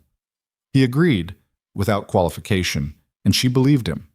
Not because she was certain, but because she had to operate on the best available information, and the best available information was 30 years of watching Aldous make difficult choices and hold particular lines. She did not have the luxury of certainty. She never had. She had just spent 2 years pretending that careful construction could produce it. She went to find Draven. He was in the secondary courtyard with Rael, going over the cavalry positioning. She watched them for a moment from the doorway before she entered. Draven moved the way he had always moved when he was working, stripped of the court performance, focused in a way that made him physically different. She had always seen it, and she was seeing it now, and she noted the scene of it with the same detached attention she was applying to everything this morning. She walked into the courtyard. Both men looked up. "Change of situation," she said. She did not soften it. We have an internal penetration. My intelligence coordinator was a planted syndicate asset. The Eastern defense layout is fully compromised. We have 30 hours, possibly less. Rael's expression did not change significantly. He was military to the bone and had operated in environments where situations changed without warning. He processed it and moved immediately to the tactical implications. The cavalry positioning we just reviewed needs to be redesigned, she said. Yes. She looked at Draven. Something was happening in his face that she had not seen there in a long time. Not the arithmetic expression, not the calculated quiet. Something rawer. Something that looked like it was looking at her and seeing the situation she was standing in and feeling it. She registered it and put it aside. There's something else, she said. Draven's eyes sharpened. She had been turning the geometry of the penetration over since the scout report arrived, and there was a piece of it that did not sit right, that kept presenting itself as the wrong shape for the frame around it. Kale had been transmitting information for months. The syndicate had the defensive layout, the watch rotations, the supply positions. With that information, a column of 12,000 should have been able to move into an attacking position faster than 2 days' march. They should have been closer. They should have been here already, unless the timeline was not what she'd been told it was. Rael, she said. The scout who reported the third column's position 2 days ago. Your scout, from the Blackthorn network. Rael looked at her steadily. Yes. How was that report transmitted? A pause. Courier, standard channel. How long has that courier been operating on that road? Another pause, slightly longer. 6 months. She watched his face. She was very good at reading faces. She had spent years doing it in rooms full of people who were trained to conceal.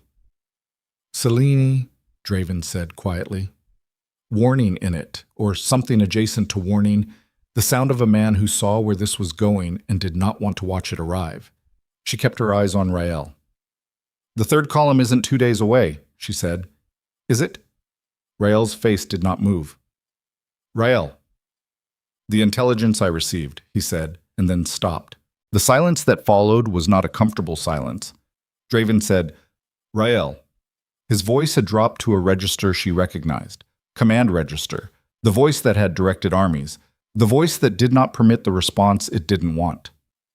Tell her what you know. Rael stood very straight.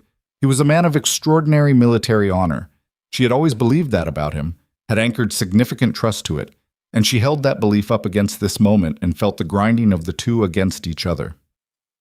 The third column, he said, crossed the Ashbend River 4 days ago.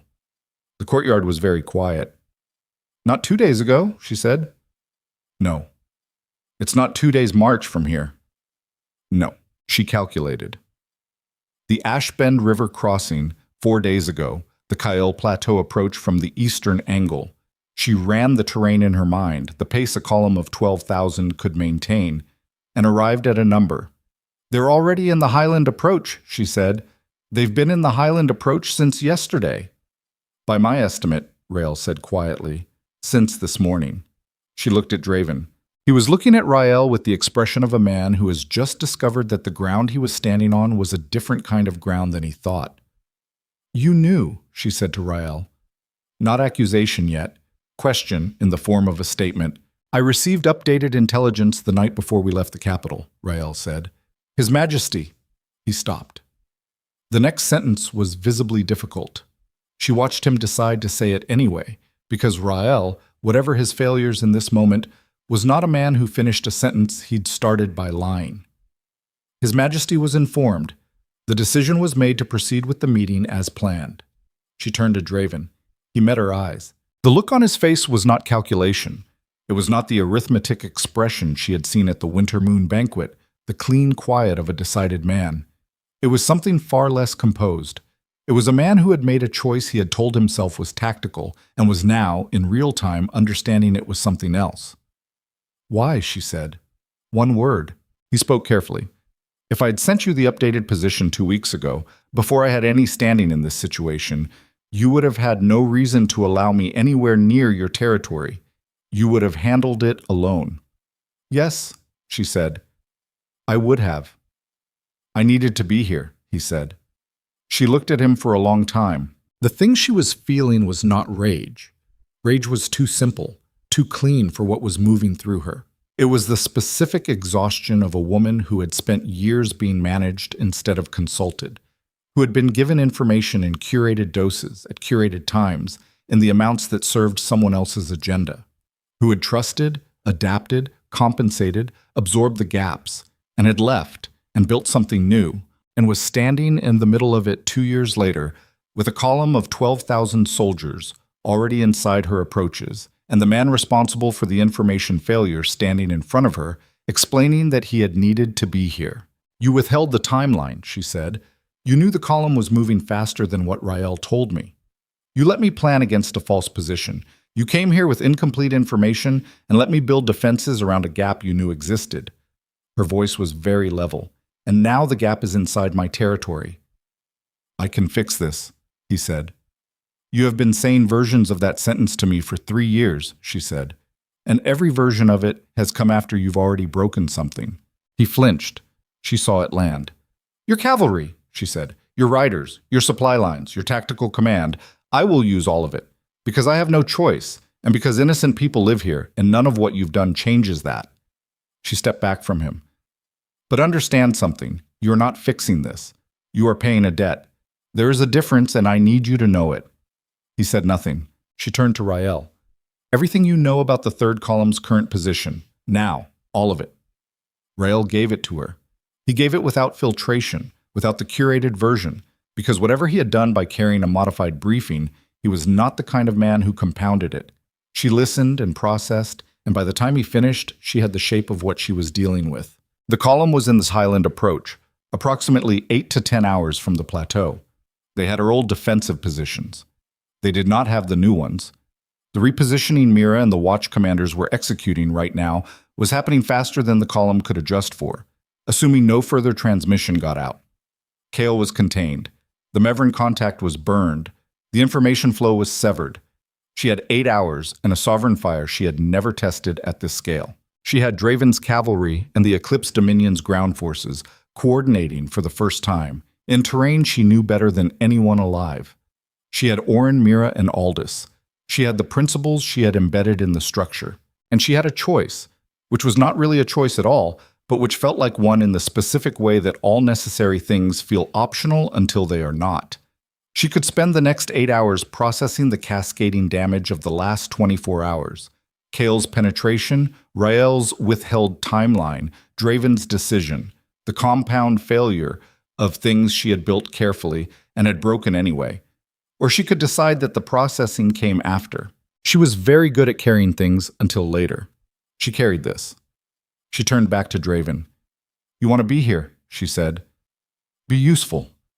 She walked past him, back toward the hall, back toward the maps and the people who were waiting for her to tell them what happened next. Behind her, she heard him fall into step. She did not slow down. There is a kind of strength that is built slowly, in the quiet, in the unglamorous accumulation of days that do not announce themselves as significant. It is not the strength of a single extraordinary moment. It is the strength that makes extraordinary moments survivable, the compressed weight of every ordinary morning you got up when it would have been easier not to. Every decision you made correctly when no one was watching, every piece of yourself you rebuilt on a foundation you chose. That kind of strength does not announce itself. It simply holds. She was about to find out how much of it she had. The hall was full when she entered. Everyone she had called, everyone who had been waiting. They turned to her. She went to the table. She put her hands on the map. She felt the sovereign fire move behind her breastbone. Not called, just present, like a hand resting on her shoulder. She felt the scale of what was coming. She felt the inadequacy of every plan she had made against a timeline she hadn't known was wrong. She felt all of it. Then she opened her mouth and began. "Here is what we know," she said. "Here is what we have. Here is what we are going to do." And the hall listened. Outside in the highland dark, 8 hours away, 12,000 soldiers moved toward a woman who had been abandoned, betrayed, withheld from, and compressed into a shape smaller than she was for so long that most people had forgotten, or never known, what she looked like at full scale. They were about to find out. But first, In the third hour of her briefing, when Oren's runner burst through the hall door with his face stripped white, they all found out that the eastern approach was not the only approach that had been compromised.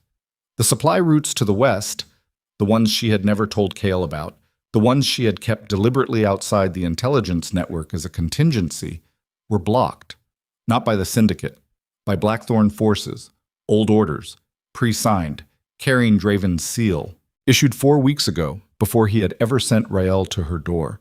The runner's words hit the room like a stone dropped into still water, and for 3 full seconds nobody moved. Old orders. Pre-signed. Carrying Draven's seal. Selene did not look at Draven immediately. She looked at the runner, a young woman named Petra, who had been with the Western Watch for 4 months, and whose face right now was doing the thing faces do when they have delivered information they know will change everything. That particular stillness of someone who has handed off a weight and does not yet know where it will land. "How many Blackthorn forces?" Selene said. "2 companies," Petra said. "Maybe 300 total. They're not moving aggressively. They're positioned across the 3 main Western supply corridors, blocking, not attacking." "How long have they been there?" "Best estimate from the Watch, since yesterday morning." Yesterday morning. Before Draven arrived. Before the meeting. Before any conversation, any plan, any pretense of alliance. 300 soldiers positioned across her western corridors, carrying orders signed 4 weeks ago, while Rael was still riding north to deliver his carefully curated briefing. She turned to Draven. He was already looking at her, and his face had the expression of a man who has been caught in a way he did not expect to be caught, which told her the western positioning had not been part of what he intended her to discover. That was a data point. She filed it. "Explain," she said. The hall was very quiet, 60 people, all of them watching. Draven's jaw worked once. Then he said, "Those orders were a contingency, issued before I understood the full situation, before Rael came back." "A contingency for what?" she said. He held her gaze. "For the possibility that this—" He paused, choosing. "For the possibility that what you had built here represented a military threat to Blackthorn territory." She let that sit in the room for a moment. 300 soldiers across my supply routes, she said, while you came to me asking for an alliance. The order should have been recalled when I made the decision to come here personally. That's a failure of communication in my command chain, and I take responsibility for it."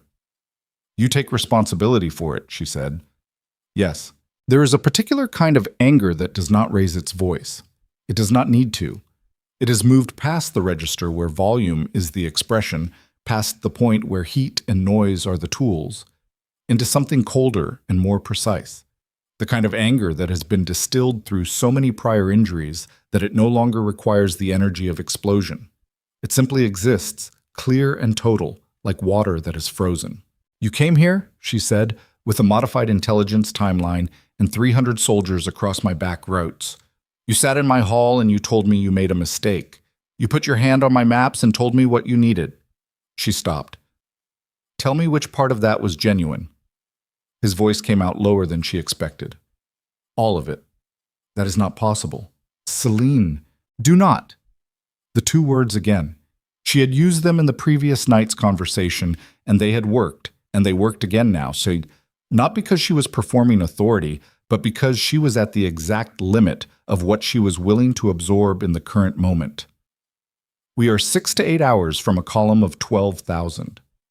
I have a compromised Eastern defense layout and a penetrated intelligence network, and now a blocked Western supply chain. I do not have the time or the interest in parsing which parts of your intentions were genuine." She turned to Oren. "Can we move the Western supply around the Blackthorn positions?" Oren had been running the numbers since Petra finished speaking. "One route. The Northern Highland track. It's slower, and the terrain's difficult in this weather, but it's not covered. Use it. Start now." She turned back to Draven. "Recall your Western forces. Now, not when this is over, not when it's convenient. Send a rider in the next 5 minutes with orders to clear those corridors." Draven nodded once and looked at Rael, who was already moving toward the door. She did not thank him. She turned back to the map. The geometry of what she was facing had a particular ugliness to it. In a cleaner situation, In the tactical scenarios, she and Oren had been running for the past 2 weeks against a threat with a known timeline and uncompromised defenses. They had workable options. In this situation, with the timeline moved forward by 6 hours, the eastern positions being rebuilt in real time, the western supply chain partially disrupted even if the corridors cleared, and an internal penetration that had given the third column information they'd built their approach around. So, in this situation, every option had a significant exposure.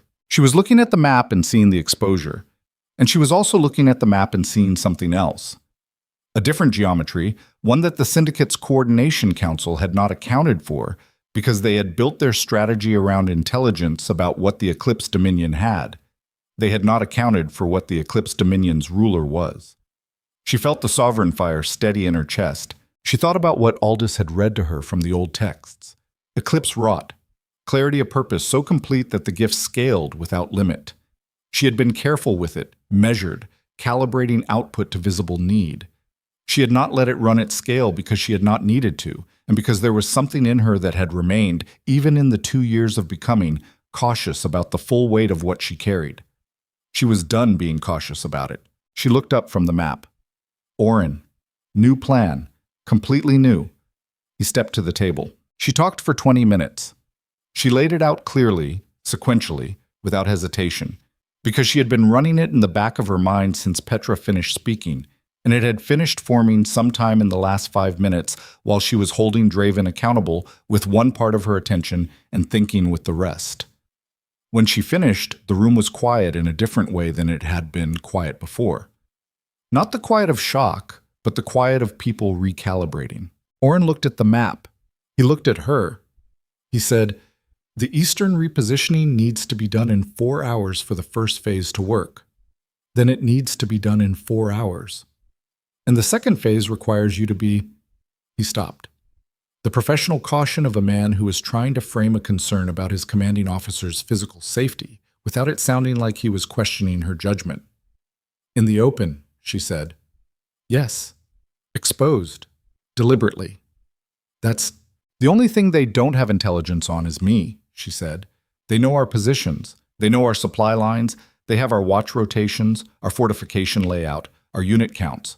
The one variable in this engagement that they cannot have received a briefing on, because no briefing exists, is what I can do at full scale." She paused. "So we use me as the variable." He looked at her for a long moment. "I need to know you've actually done this at this scale," he said. "I haven't," she said. He breathed out through his nose. "Right. Oren, I trust you," he said. The words came out simple and complete, and she took them and held them for exactly 1 second before she went back to the map. The next 4 hours were the most demanding 4 hours she had spent since the early days of the settlement. The specific demand of coordinating multiple simultaneous movements under time pressure while maintaining enough cognitive reserve to make good decisions when the movements produced unexpected results, which they always did. She moved through the settlement at a pace that required everyone around her to jog. She stopped at every position, confirmed every adjustment personally, asked the questions that revealed whether the person in front of her actually understood the objective or was executing from memory, and corrected the ones executing from memory with a precision that left no room for interpretation. Draven moved with her. She had not invited him to. He had simply begun moving when she moved, staying at the appropriate distance. Not at her shoulder, which would have been too close, but not behind, which would have been useless. He stayed at the distance of someone who is available without being presumptuous, and he contributed when he could contribute, reading terrain, assessing cavalry positioning, making the specific kind of tactical call that 2 decades of campaign experience makes automatic. She used what he gave her without commentary on the fact of its usefulness, because they were past the point where acknowledging the irony served any purpose. An hour before the estimated approach of the column, Mira found her at the eastern wall. "Selene." Mira put a hand on her arm briefly, the kind of touch that was not comfort, but acknowledgement, one person confirming the physical reality of another in a high-stakes moment. "The supply run on the northern track cleared. Everything we needed is in position." "Good. The Keldrath Ridge column has slowed. The watch thinks they're waiting for a signal from the main force." Mira's face was steady, her healer's composure doing the work it was trained to do. "How are you?" It was a real question, not a professional one. Ask me afterward, Selene said. Mira nodded and went. The column came into range of the High Eastern Watch at the 4th hour mark, just as the last repositioned unit was confirming its new position.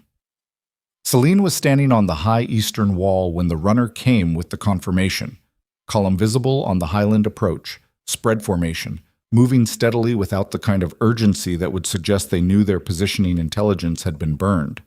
They didn't know yet. She had perhaps 1 hour before they realized the positions they'd been briefed on were empty. 1 hour was what she had planned for. She descended from the wall. Orin was waiting at the base with her riding coat and the assessment of a man who was looking at someone about to do something that could not be undone. "You don't have to be the forward position," he said. One more time. She respected that he said it one more time. "I know," she said, and pulled on the coat. Draven was 15 feet away. She felt his attention on her in the particular way she had always been able to feel it, the specific quality of his focus when it was real and not performed. He had not tried to stop her. She did not know whether that was restraint or respect, or the recognition that he had no standing to stop her, but it was the right response regardless of its source. She mounted. She rode to the eastern approach. The column was visible from the high ground. 12,000 soldiers in spread formation, the dull glint of weapons in the low winter light, the sound of that many boots on frozen ground reaching her before she could fully resolve individual figures. She pulled up on the high ground above the approach and looked at it directly and held the scale of it in her awareness without flinching, because flinching was information the body would act on, and she needed the body to do something specific. She could feel the sovereign fire moving up before she asked it to. This was new. Before it had waited for her conscious direction. Today it was rising on its own, the way a fire rises when the draft increases. Not out of control, but in response to something environmental, some change in the conditions around her that the ancient gift understood better than she could articulate. She let it come. She stopped managing its pace and let it come at its own pace, and what rose was enormous and terrifying and entirely hers. The column noticed her. She could tell the exact moment it happened. The front lines faltered, just slightly, just the small disruption of 12,000 people who had been moving with a collective momentum and have suddenly encountered a single figure standing ahead of them on high ground, radiating something they did not have a category for. She had studied enough military history to know what that pause meant. It was the pause of an organism trying to classify a threat. She gave them approximately 30 seconds to classify her. Then she brought her hands up.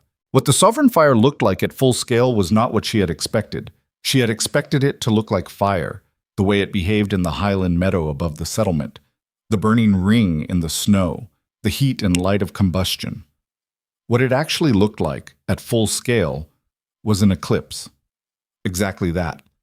The light going sideways, the sky around her hands darkening at the edges, while a cold silver radiance expanded outward from the center, illuminating everything it touched with a clarity that was somehow more absolute than daylight. The way the world looks at the moment of totality when every shadow has a perfect edge. The front lines of the column stopped completely. She heard it, the cessation of that many boots, the sound of collective hesitation rippling backward through the formation. She did not throw the fire at them. She was not trying to destroy. She was trying to establish, with absolute clarity, the nature of the variable they had not briefed for. She was trying to say, in a language older than any spoken tongue, "You have made a calculation about what is standing in front of you, and your calculation is wrong." Behind her, on schedule, Orin's ground forces moved into the new positions. The Blackthorn cavalry, recalled from the western corridors and repositioned on the ridge flanks, began their encirclement, 12,000 versus less than half that. But 12,000 in formation, from an expected direction, against defenses they had intelligenced, versus an enemy that had moved its positions in the last 4 hours and was being managed by someone they had never seen before and could not currently look away from. She held the sovereign fire for 1 full minute. Then she let it down. She turned her horse and rode back to the settlement wall. The column, leaderless for that minute in the way any force becomes leaderless when the threat they're looking at has no category, recovered. They moved forward again, more carefully now. The momentum changed. She had not broken them. She had not intended to. She had changed the conditions, and changing the conditions was sufficient. The battle was not a clean thing. Nothing that happens to 12,000 bodies on frozen ground with the terrain working against them is clean.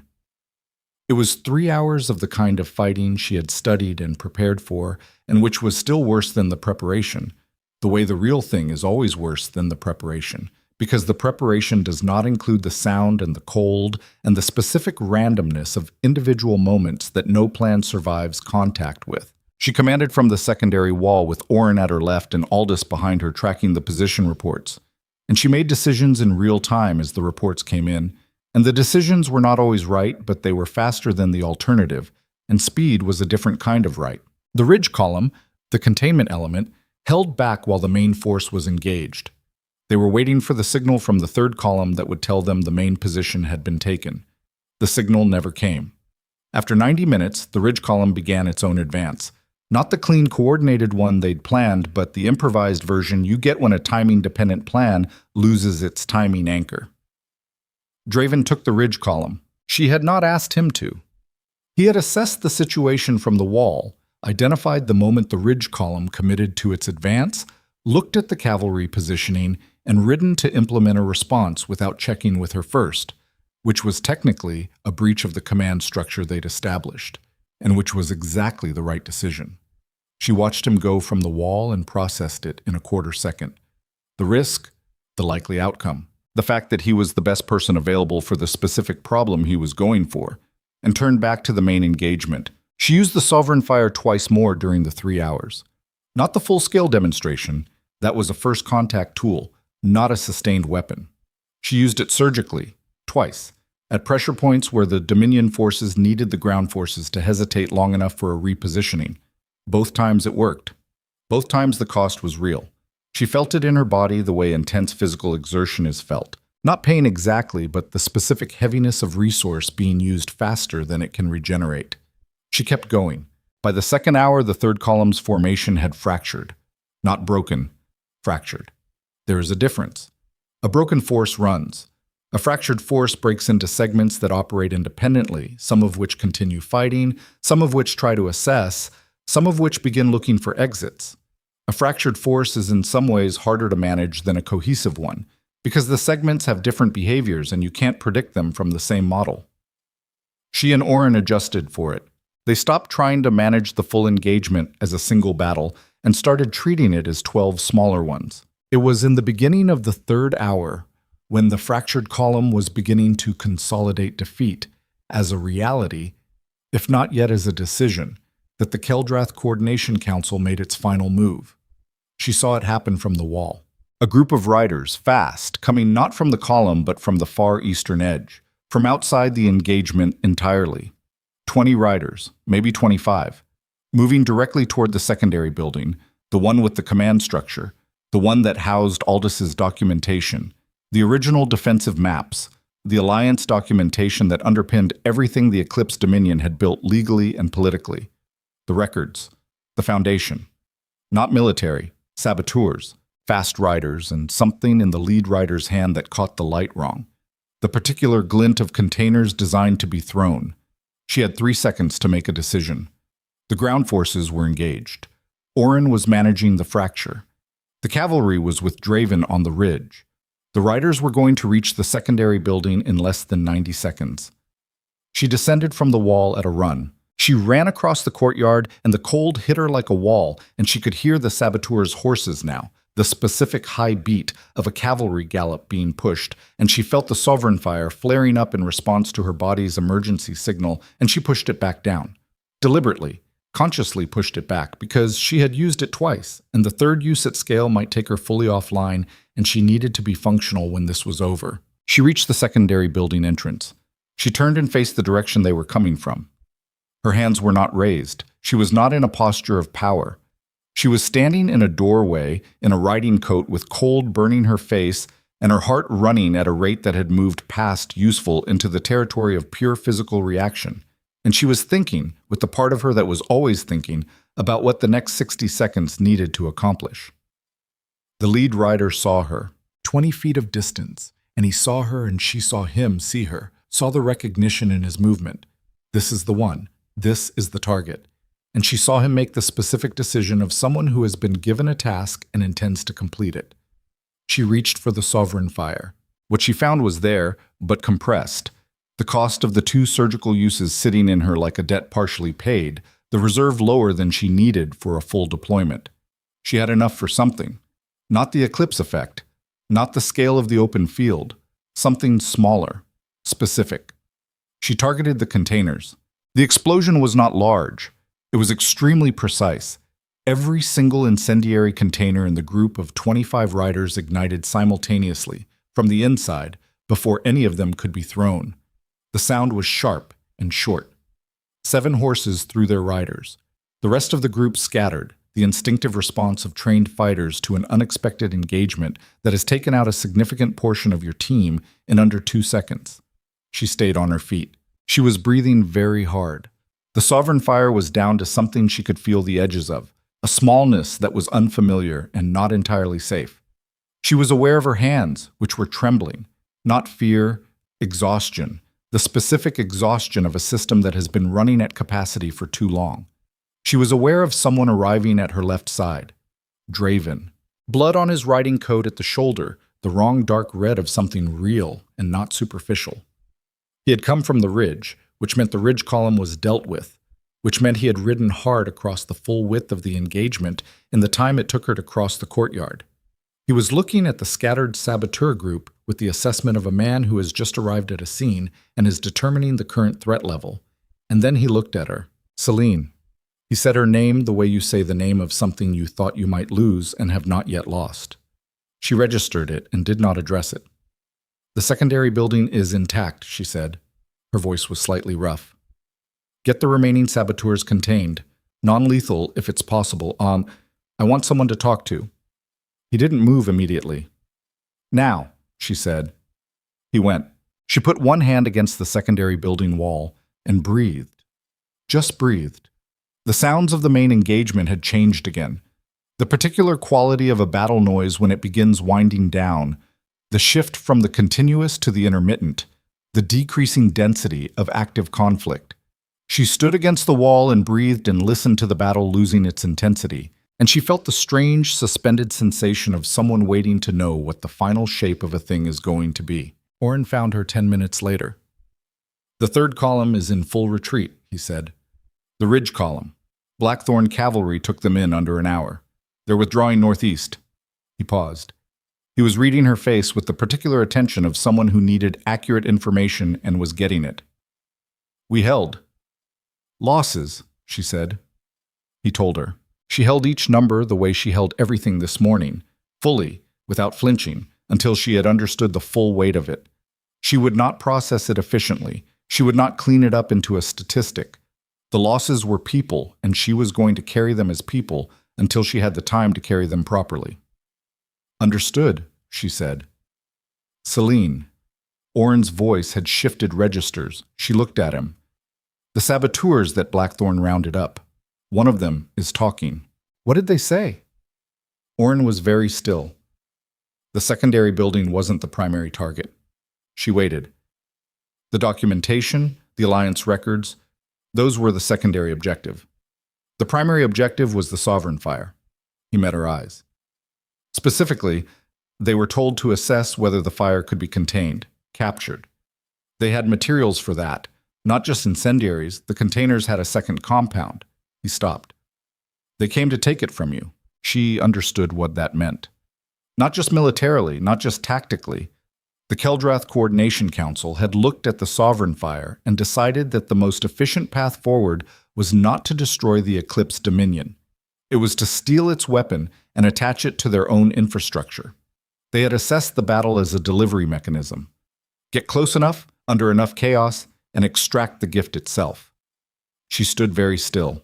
The sovereign fire, low and compressed in her chest, pulsed once, like a response, like a confirmation. Where is Draven? She said. Main hall, Orin said. He's been there for... She was already walking. The main hall was quieter than it had been in 3 days. The particular quiet of a space that has been the center of extreme activity and has not yet settled. 3 of her people were there, doing post-engagement documentation. They looked at her when she entered, and she gave them a look that said this was not their conversation, and they found reasons to be elsewhere. Draven was at the table. His shoulder had been wrapped. Mira's work, efficient and tight. He was sitting with his hands flat on the table and his eyes on the wall across from him, the expression of a man who has been waiting and has run out of the kind of patience that is a performance and is down to the kind that is simply endurance. She crossed the floor. She sat across from him. The silence between them was not comfortable, and she did not try to make it comfortable. "The saboteurs came for the sovereign fire," she said. He looked at her. Someone briefed them on it. Specifically, the compound they were carrying was designed for suppression and extraction. She watched his face. That intelligence didn't come from Kael. Kael had been transmitting tactical information. He was not positioned to access my bloodline capability assessments. She paused. That information was in documents I shared with one person before I fully secured my own intelligence protocol. One person who requested a detailed briefing on the Eclipse bloodline capabilities as part of his alliance proposal. Draven's face had gone very still. "Rael sent that briefing," she said. "Who did he send it to?" A long silence. "Draven." He said, "I did not send it to the Syndicate." "I know," she said. "I don't think you sent it to the Syndicate. I think you sent it to someone inside your own court, someone who you trusted and who was not trustworthy, and that information traveled a path you didn't intend." She leaned forward slightly. "But I need you to tell me who, right now, because that person is still in your court with access to your intelligence network, and we are not finished with this conflict. The Syndicate Council has 7 members, and today we engaged their field force. The council is intact." He looked at her. She looked at him. There are moments that determine the shape of everything after them. Not dramatic moments, not the moments with the speeches and the drawn swords, but the quiet ones. The ones that happen between two people with no audience, where the only witness is the quality of what is said and whether it is true. She had been in this kind of moment before, years ago, in different circumstances, and the person across from her had made a choice that had defined 3 years of her life. She waited to see which kind of man he had become in the interim. He said, "Vivian." The name landed in the room. Selene did not move. "She requested the briefing through Rael after the consort ceremony," he said. His voice was stripped of everything except the bare functional fact of what he was saying.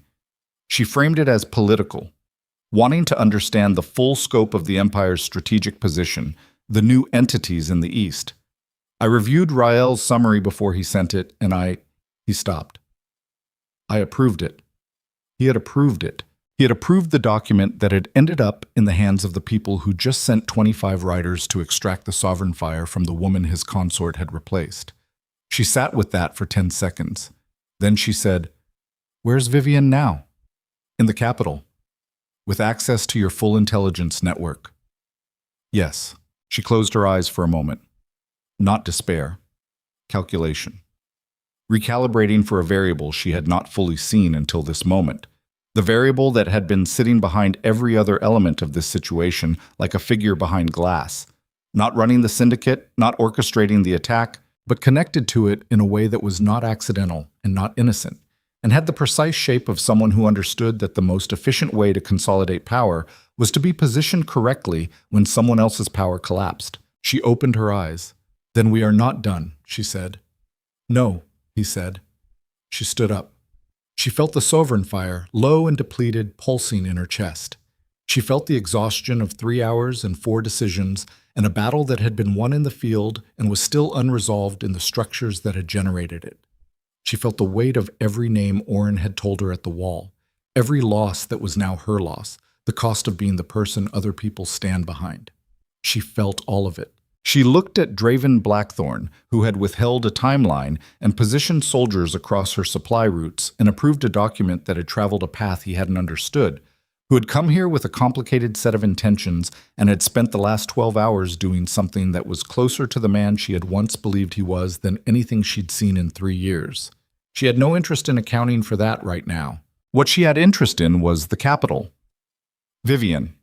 The Syndicate Council, 7 members intact. The intelligence network that was still active through a woman who had been given extraordinary access by a king who had not understood what he was giving. "I need to go to Blackthorn," she said. He was very still.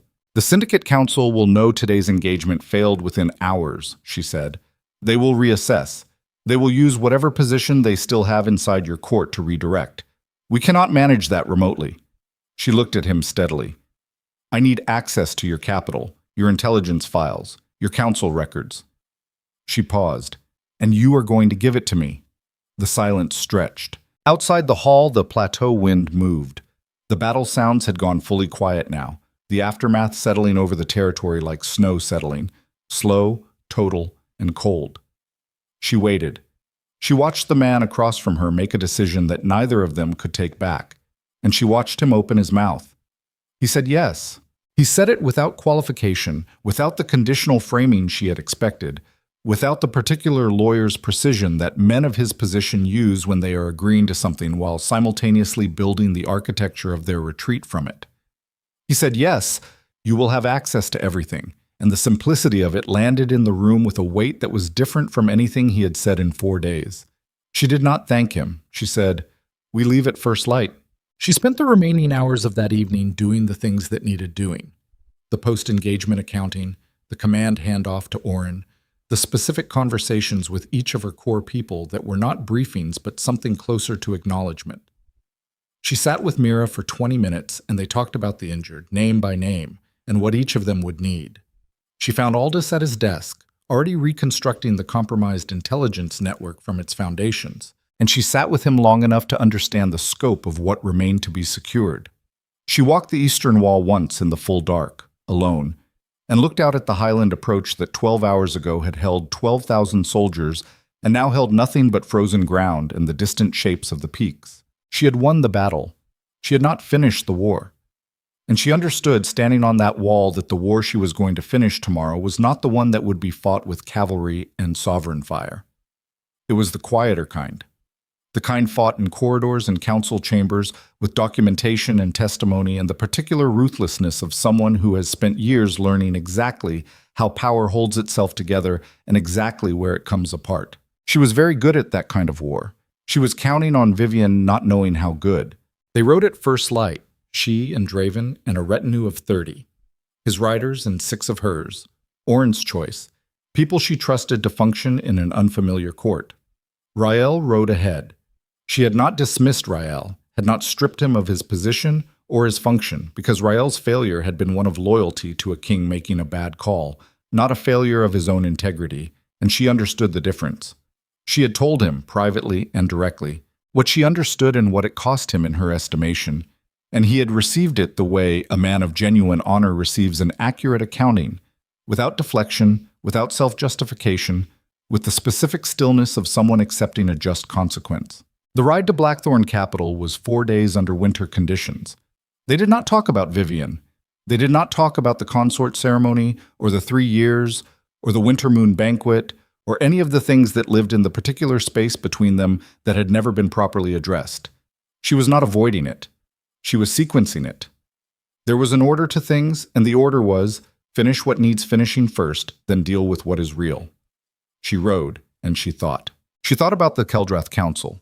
7 members, distributed across the continent, connected through a network that had survived 3 decades of geopolitical change by staying exactly far enough in the background that no single kingdom had sufficient motivation to pursue them as a primary threat. She thought about how a network like that sustains itself, which is not through military force, which is ultimately expensive and finite, but through embedded access, through the Vivian Ashcrofts of the world, young, ambitious, willing to trade access for advancement, not understanding until it was too late that they were not being elevated by the relationship but used by it. She thought about whether Vivian understood it now. Probably not. People who have traded their judgment for position rarely understand the trade while it's still benefiting them.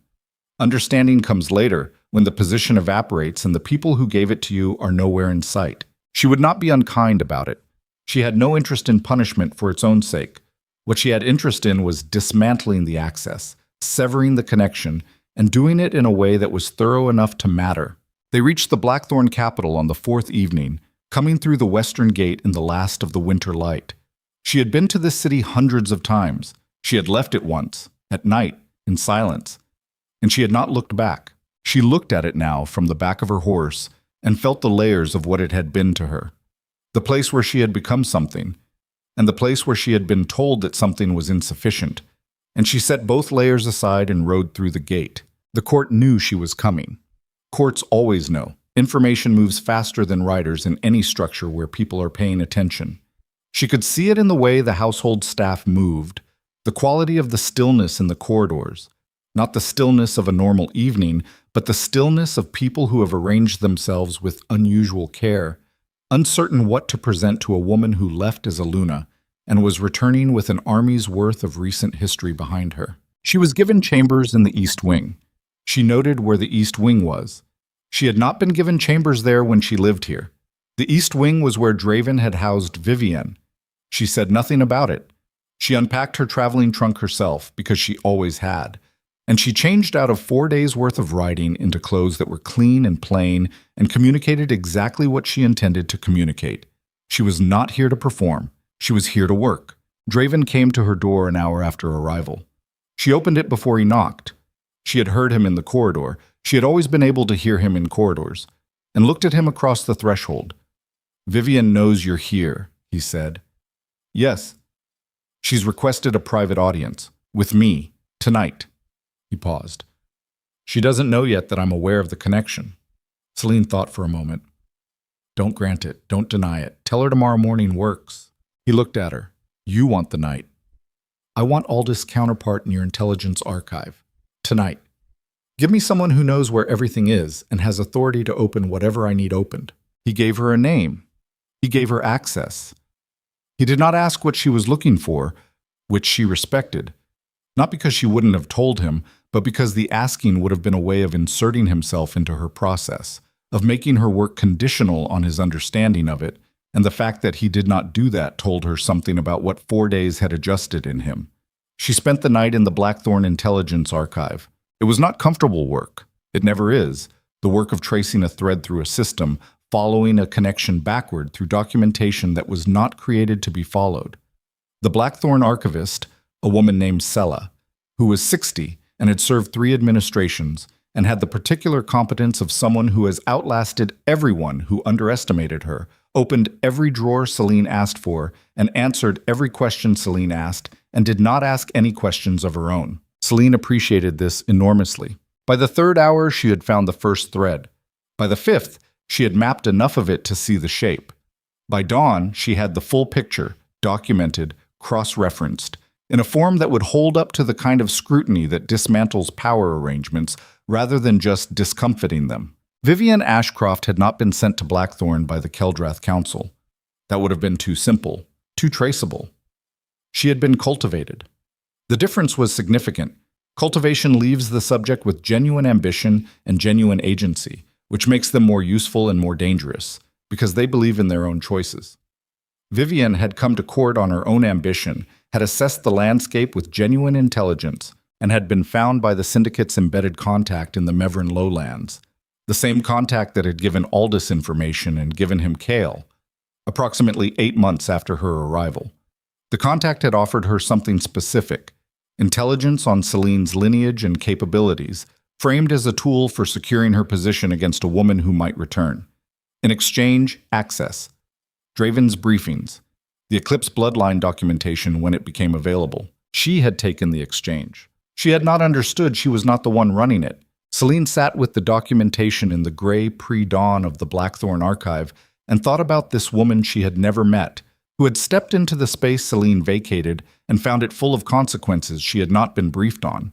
She thought about the ambition that had driven Vivienne, the specific kind that grows in people who have watched power operate from slightly outside its circle, and have decided that proximity is not enough. She understood it. She had felt versions of it herself.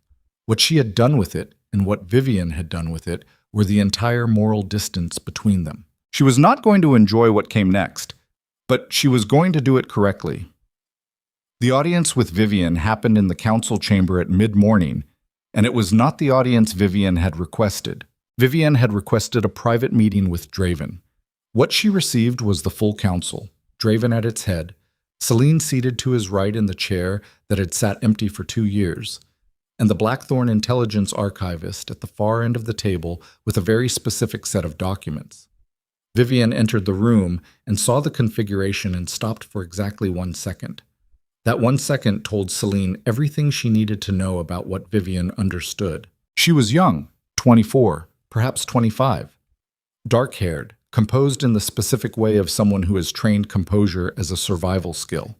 Her eyes moved across the room in the first 3 seconds, and Selene watched them move, watched the intelligence behind them processing, categorizing, assessing. She was good. She had genuine ability. Under different circumstances, directed at different ends, she might have been someone Selene would have found useful. She sat down. She did not ask why Selene was in the room. She was smart enough to know that asking that question was the wrong opening. Selene let Draven begin, because this was his court and his council, and his failure to adequately govern the access he had given, and the beginning of accountability belonged to him. He was direct. He laid out what they knew. The intelligence exchange, the syndicate connection, the Eclipse bloodline documentation, the link to the sabotage attempt. He did not editorialize. He did not perform anger. He stated facts in the voice he used for facts, and the facts were thorough enough that the performance of innocence would have required Vivian to dispute specifics she could not credibly dispute. She did not try to dispute them. She sat very straight and she looked at the table in front of her, and she was quiet for a long time. Then she said, "I thought I was protecting my position." The words came out simply. Not a justification. She was too intelligent for that. Intelligent enough to know that the council in front of her had not assembled to receive justifications. It was something closer to a confession of the premise she had been operating from, stripped of the dressing that would have made it look better. Selene said, "From what?" Vivian looked at her, for the first time directly. Her eyes had the quality of someone looking at a thing they had been building a strategy around and finally seeing the actual dimensions of it. "From you," she said, "coming back." "And did anyone tell you," Selene said, "what the people who gave you that intelligence wanted in return for helping you protect your position?" A long pause. "Not fully." "No," Selene said. "They wouldn't have. That's how it works. You get the part of the arrangement that feels like it serves you, and you don't get the rest of it until the rest of it is already in motion." She held Vivian's gaze. "You were not their asset. You were their access point. There is a difference, and the difference is that an asset is protected. An access point is disposable when the access has been used." The council chamber was very quiet. Vivian's composure had not broken. It was, Selene thought, the most real thing she had seen from her. Not the performance of grace or ambition, but the genuine quality of a woman absorbing an accurate accounting of her situation without collapsing under it. She could work with that. She could not have worked with collapse. "What happens now?" Vivian said. Selene looked at her steadily. "You're going to give us everything you have on the contact network. Every name, every channel, every piece of information that passed between you.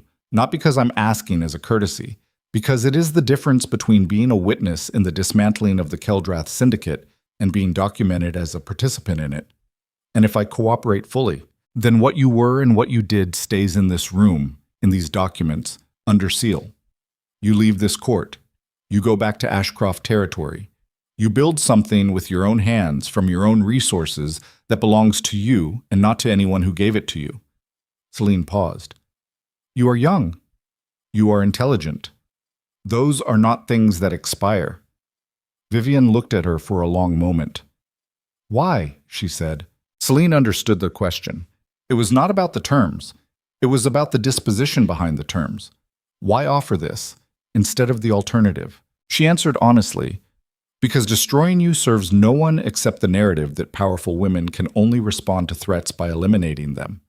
And I am not interested in serving that narrative." She paused. "And because you were used by people who are still operational, and used people are not the primary target. The people who use them are." Vivian was quiet for a moment. Then she said, "All right." She gave them everything. It took 3 days. 3 days of documented testimony, cross-referenced against the archive materials, building a picture of the Keldrath Coordination Council's embedded network that was, by the end of the 3rd day, comprehensive enough to be acted on. Selene sent copies to 6 different sovereign entities simultaneously: the Mevran Lowlands, the Kale Mountain Alliance, the Eastern Pact territories, 3 others with standing grievances against syndicate operations. She did not ask for their cooperation. She gave them the documentation and let their own interests drive the response. Within a month, the Keldrath Council had lost 5 of its 7 embedded contacts across the continent. 2 council members were in custody in separate jurisdictions. The remaining 5 were managing a rapid contraction, pulling resources inward, no longer capable of the kind of expansive operation that had sent 12,000 soldiers into the Highland Dark. She did not celebrate. She documented, she filed, she secured the cross-jurisdictional coordination agreements that would make the next attempt harder. She had learned from building the Eclipse Dominion that the work of making something last is not dramatic. It is the grinding patience of a person who has decided that the structures they build will outlast the current crisis, and is willing to do the unglamorous work of making that true. On the 5th day in Blackthorn Capital, she walked into the throne room. She had not been in this room since the night she left. It had not changed. The high vaulted ceiling, the black stone columns, the dais with the 2 thrones, one larger and one smaller, the Luna's throne that had sat beside Draven's for 7 years and had sat empty for 2. She walked across the floor alone and stood in front of the dais and looked at it for a long time. Draven came in some time while she was standing there. She heard him enter and did not turn. He crossed the floor and came to stand beside her, not close, just beside, the distance of 2 people looking at the same thing. "I had it maintained," he said after a moment. "The smaller throne. Even after everything, I don't know why." "I think you do," she said. He was quiet. She turned and looked at him. He was looking at the throne, and in the light of the high windows, his face had the openness of someone who is no longer managing his expression, no longer performing the particular brand of controlled certainty that kingship requires. And what was underneath it was a man who had arrived somewhere he had not expected to be. She thought about what she wanted to say to him. She had been thinking about it for 5 days, carrying it alongside everything else, waiting for the moment when everything else had been handled and she had nothing left to carry except this. "You asked me once," she said, "in the early years, if I was happy here." He looked at her. "I said yes," she said, "and I meant it. I want you to know that I meant it." She held his gaze. That part was real. He looked like something was happening inside him that he did not have sufficient architecture to contain. She watched him hold it. "The night of the banquet," he said, He stopped, restarted. "There isn't a version of it I can reframe. I know that. I knew it 6 months later, and I have known it every day since." He looked at his hands, then back at her. "I chose something I thought would secure the empire, and what I actually did was break the thing that was holding it together."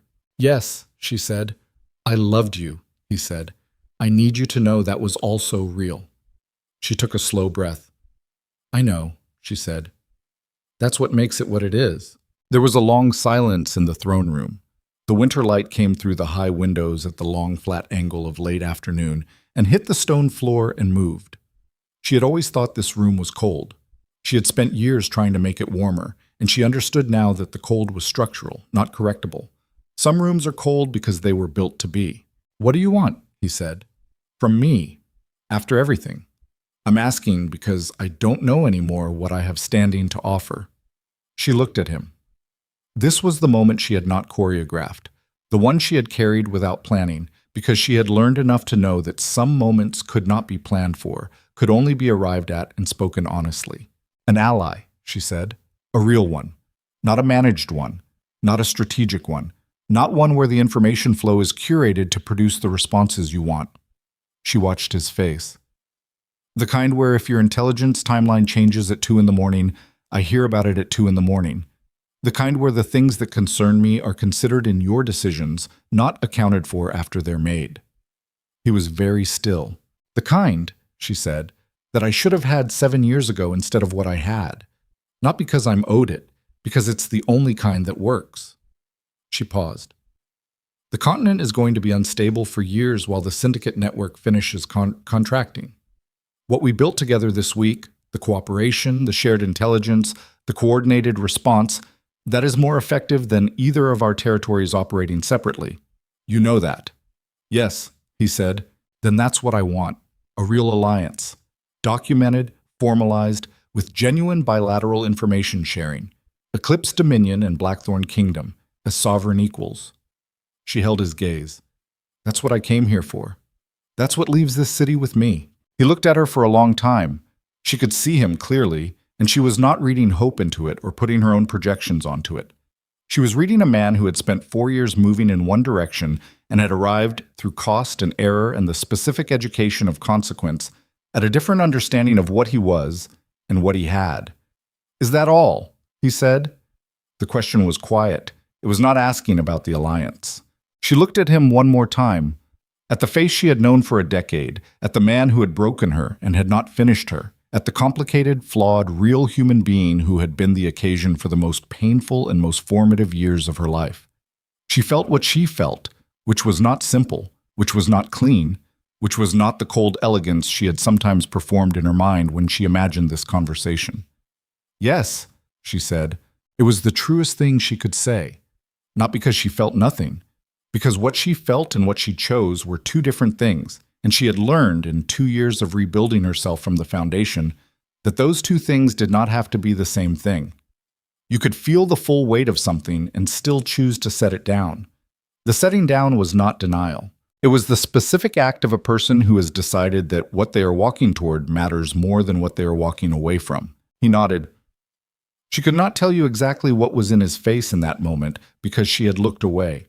She had looked at the window and the winter light and the cold stone floor, and she had done the things she had done in a way station cabin north of the Mevron River 3 winters ago, when the shock wore off and the reality arrived and she sat on the floor and felt it all the way through. She felt it. And then she turned and walked toward the door. She heard him say her name once, quietly, in that lower register. She kept walking. Not because she was not listening, because some things are said and received without needing to be answered, and she had received it, and it was enough. The alliance document was signed 3 days later, in the formal council chamber, with witnesses from both territories and copies filed in 4 different archives across 2 jurisdictions. Selene sat across from Draven at the treaty table, and they went through the language of it paragraph by paragraph, the way she had always worked, rigorously, with attention to the precise meaning of each commitment, insisting on language that did not have a backdoor. He did not try to insert a backdoor. She had not expected him to, but she had planned for it, and the fact that the planning was unnecessary was its own information. When it was done, she signed her name, Selene of the Eclipse Dominion. Not the name she'd arrived with, not the name she'd been given. The name she had made. He signed his. They looked at each other across the table. She said, "Take care of your intelligence network. The Mevron contact channel is burned, but the methodology is still in use. I'll send you the documentation on the variations we identified." He said, "Selene." She waited. "Thank you," he said, "for not—" He stopped, choosing. "For not doing this the other way." She understood what the other way was. She had possessed the capacity for it. The sovereign fire at full scale, the military force, the legal grounds. She had possessed all the tools for a different kind of resolution, one that would have cost him more and cost her more, and left neither of them with anything that could be built on. "The other way serves no one," she said. She rode out of Blackthorn Capital on a gray morning with her 6 people and the signed alliance documentation and the completed syndicate network files and the particular quality of exhaustion that follows something finished. The plateau was 6 days' ride north. Orin would have the post-battle reconstruction underway.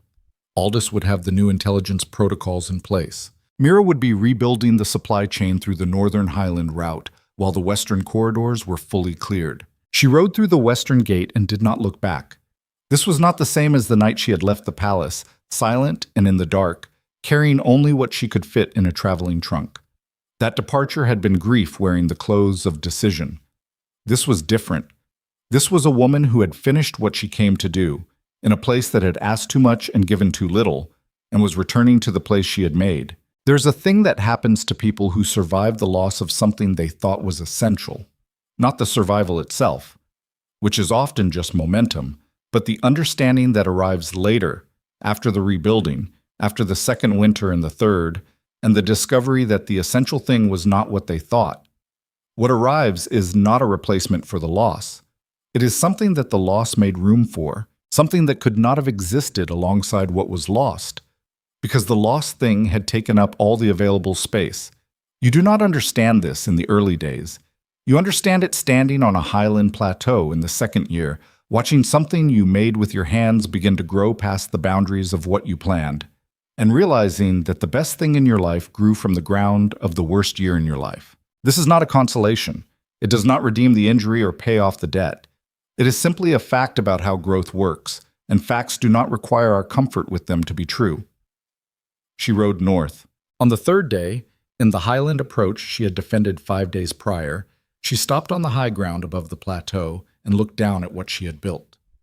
The settlement had grown past the original boundary markers. She could see the new construction on the eastern perimeter.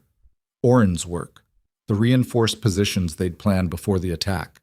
Smoke from the communal fires, the good gray smoke of inhabited places.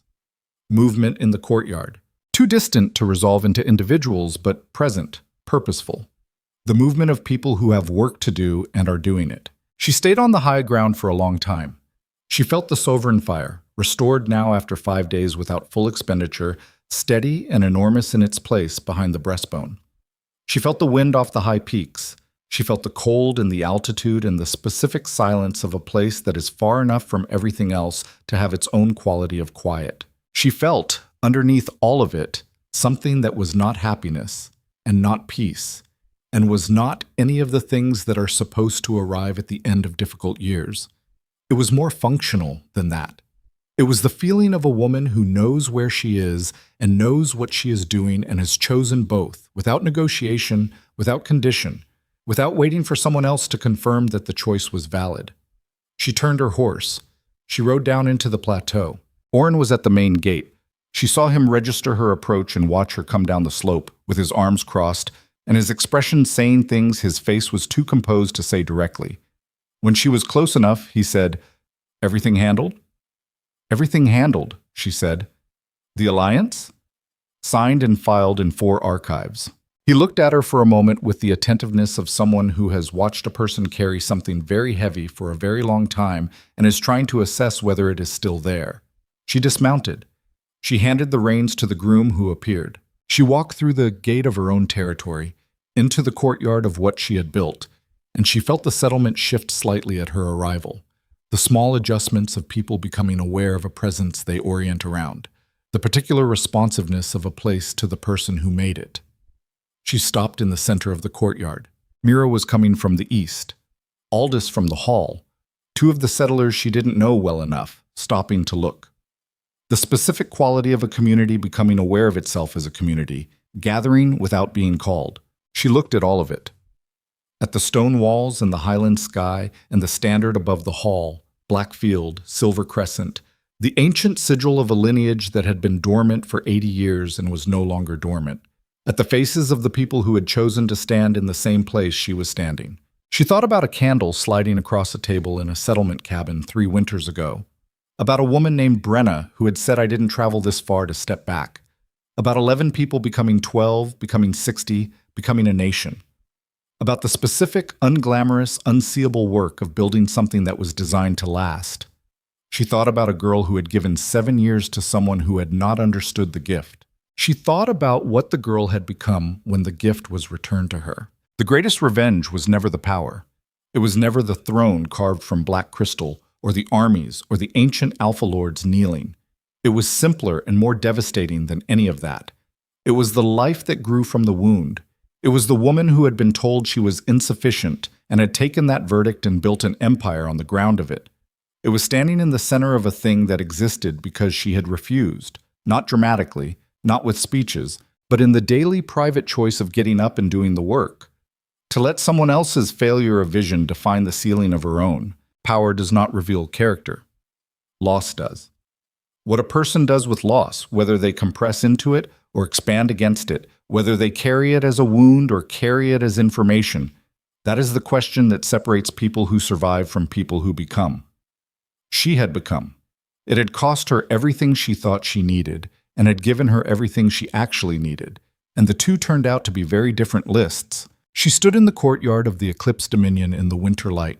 She was 31 years old. She had the rest of her life in front of her. She looked at the people who had come to stand with her, and she felt, finally, the specific weight of what she was responsible for. not as burden, but as the weight of something real, something chosen, something that had her name and her decisions in every stone of it. She felt it, and she was not afraid of it. "All right," she said, to Orin, to Mira, to Aldous, to all of them.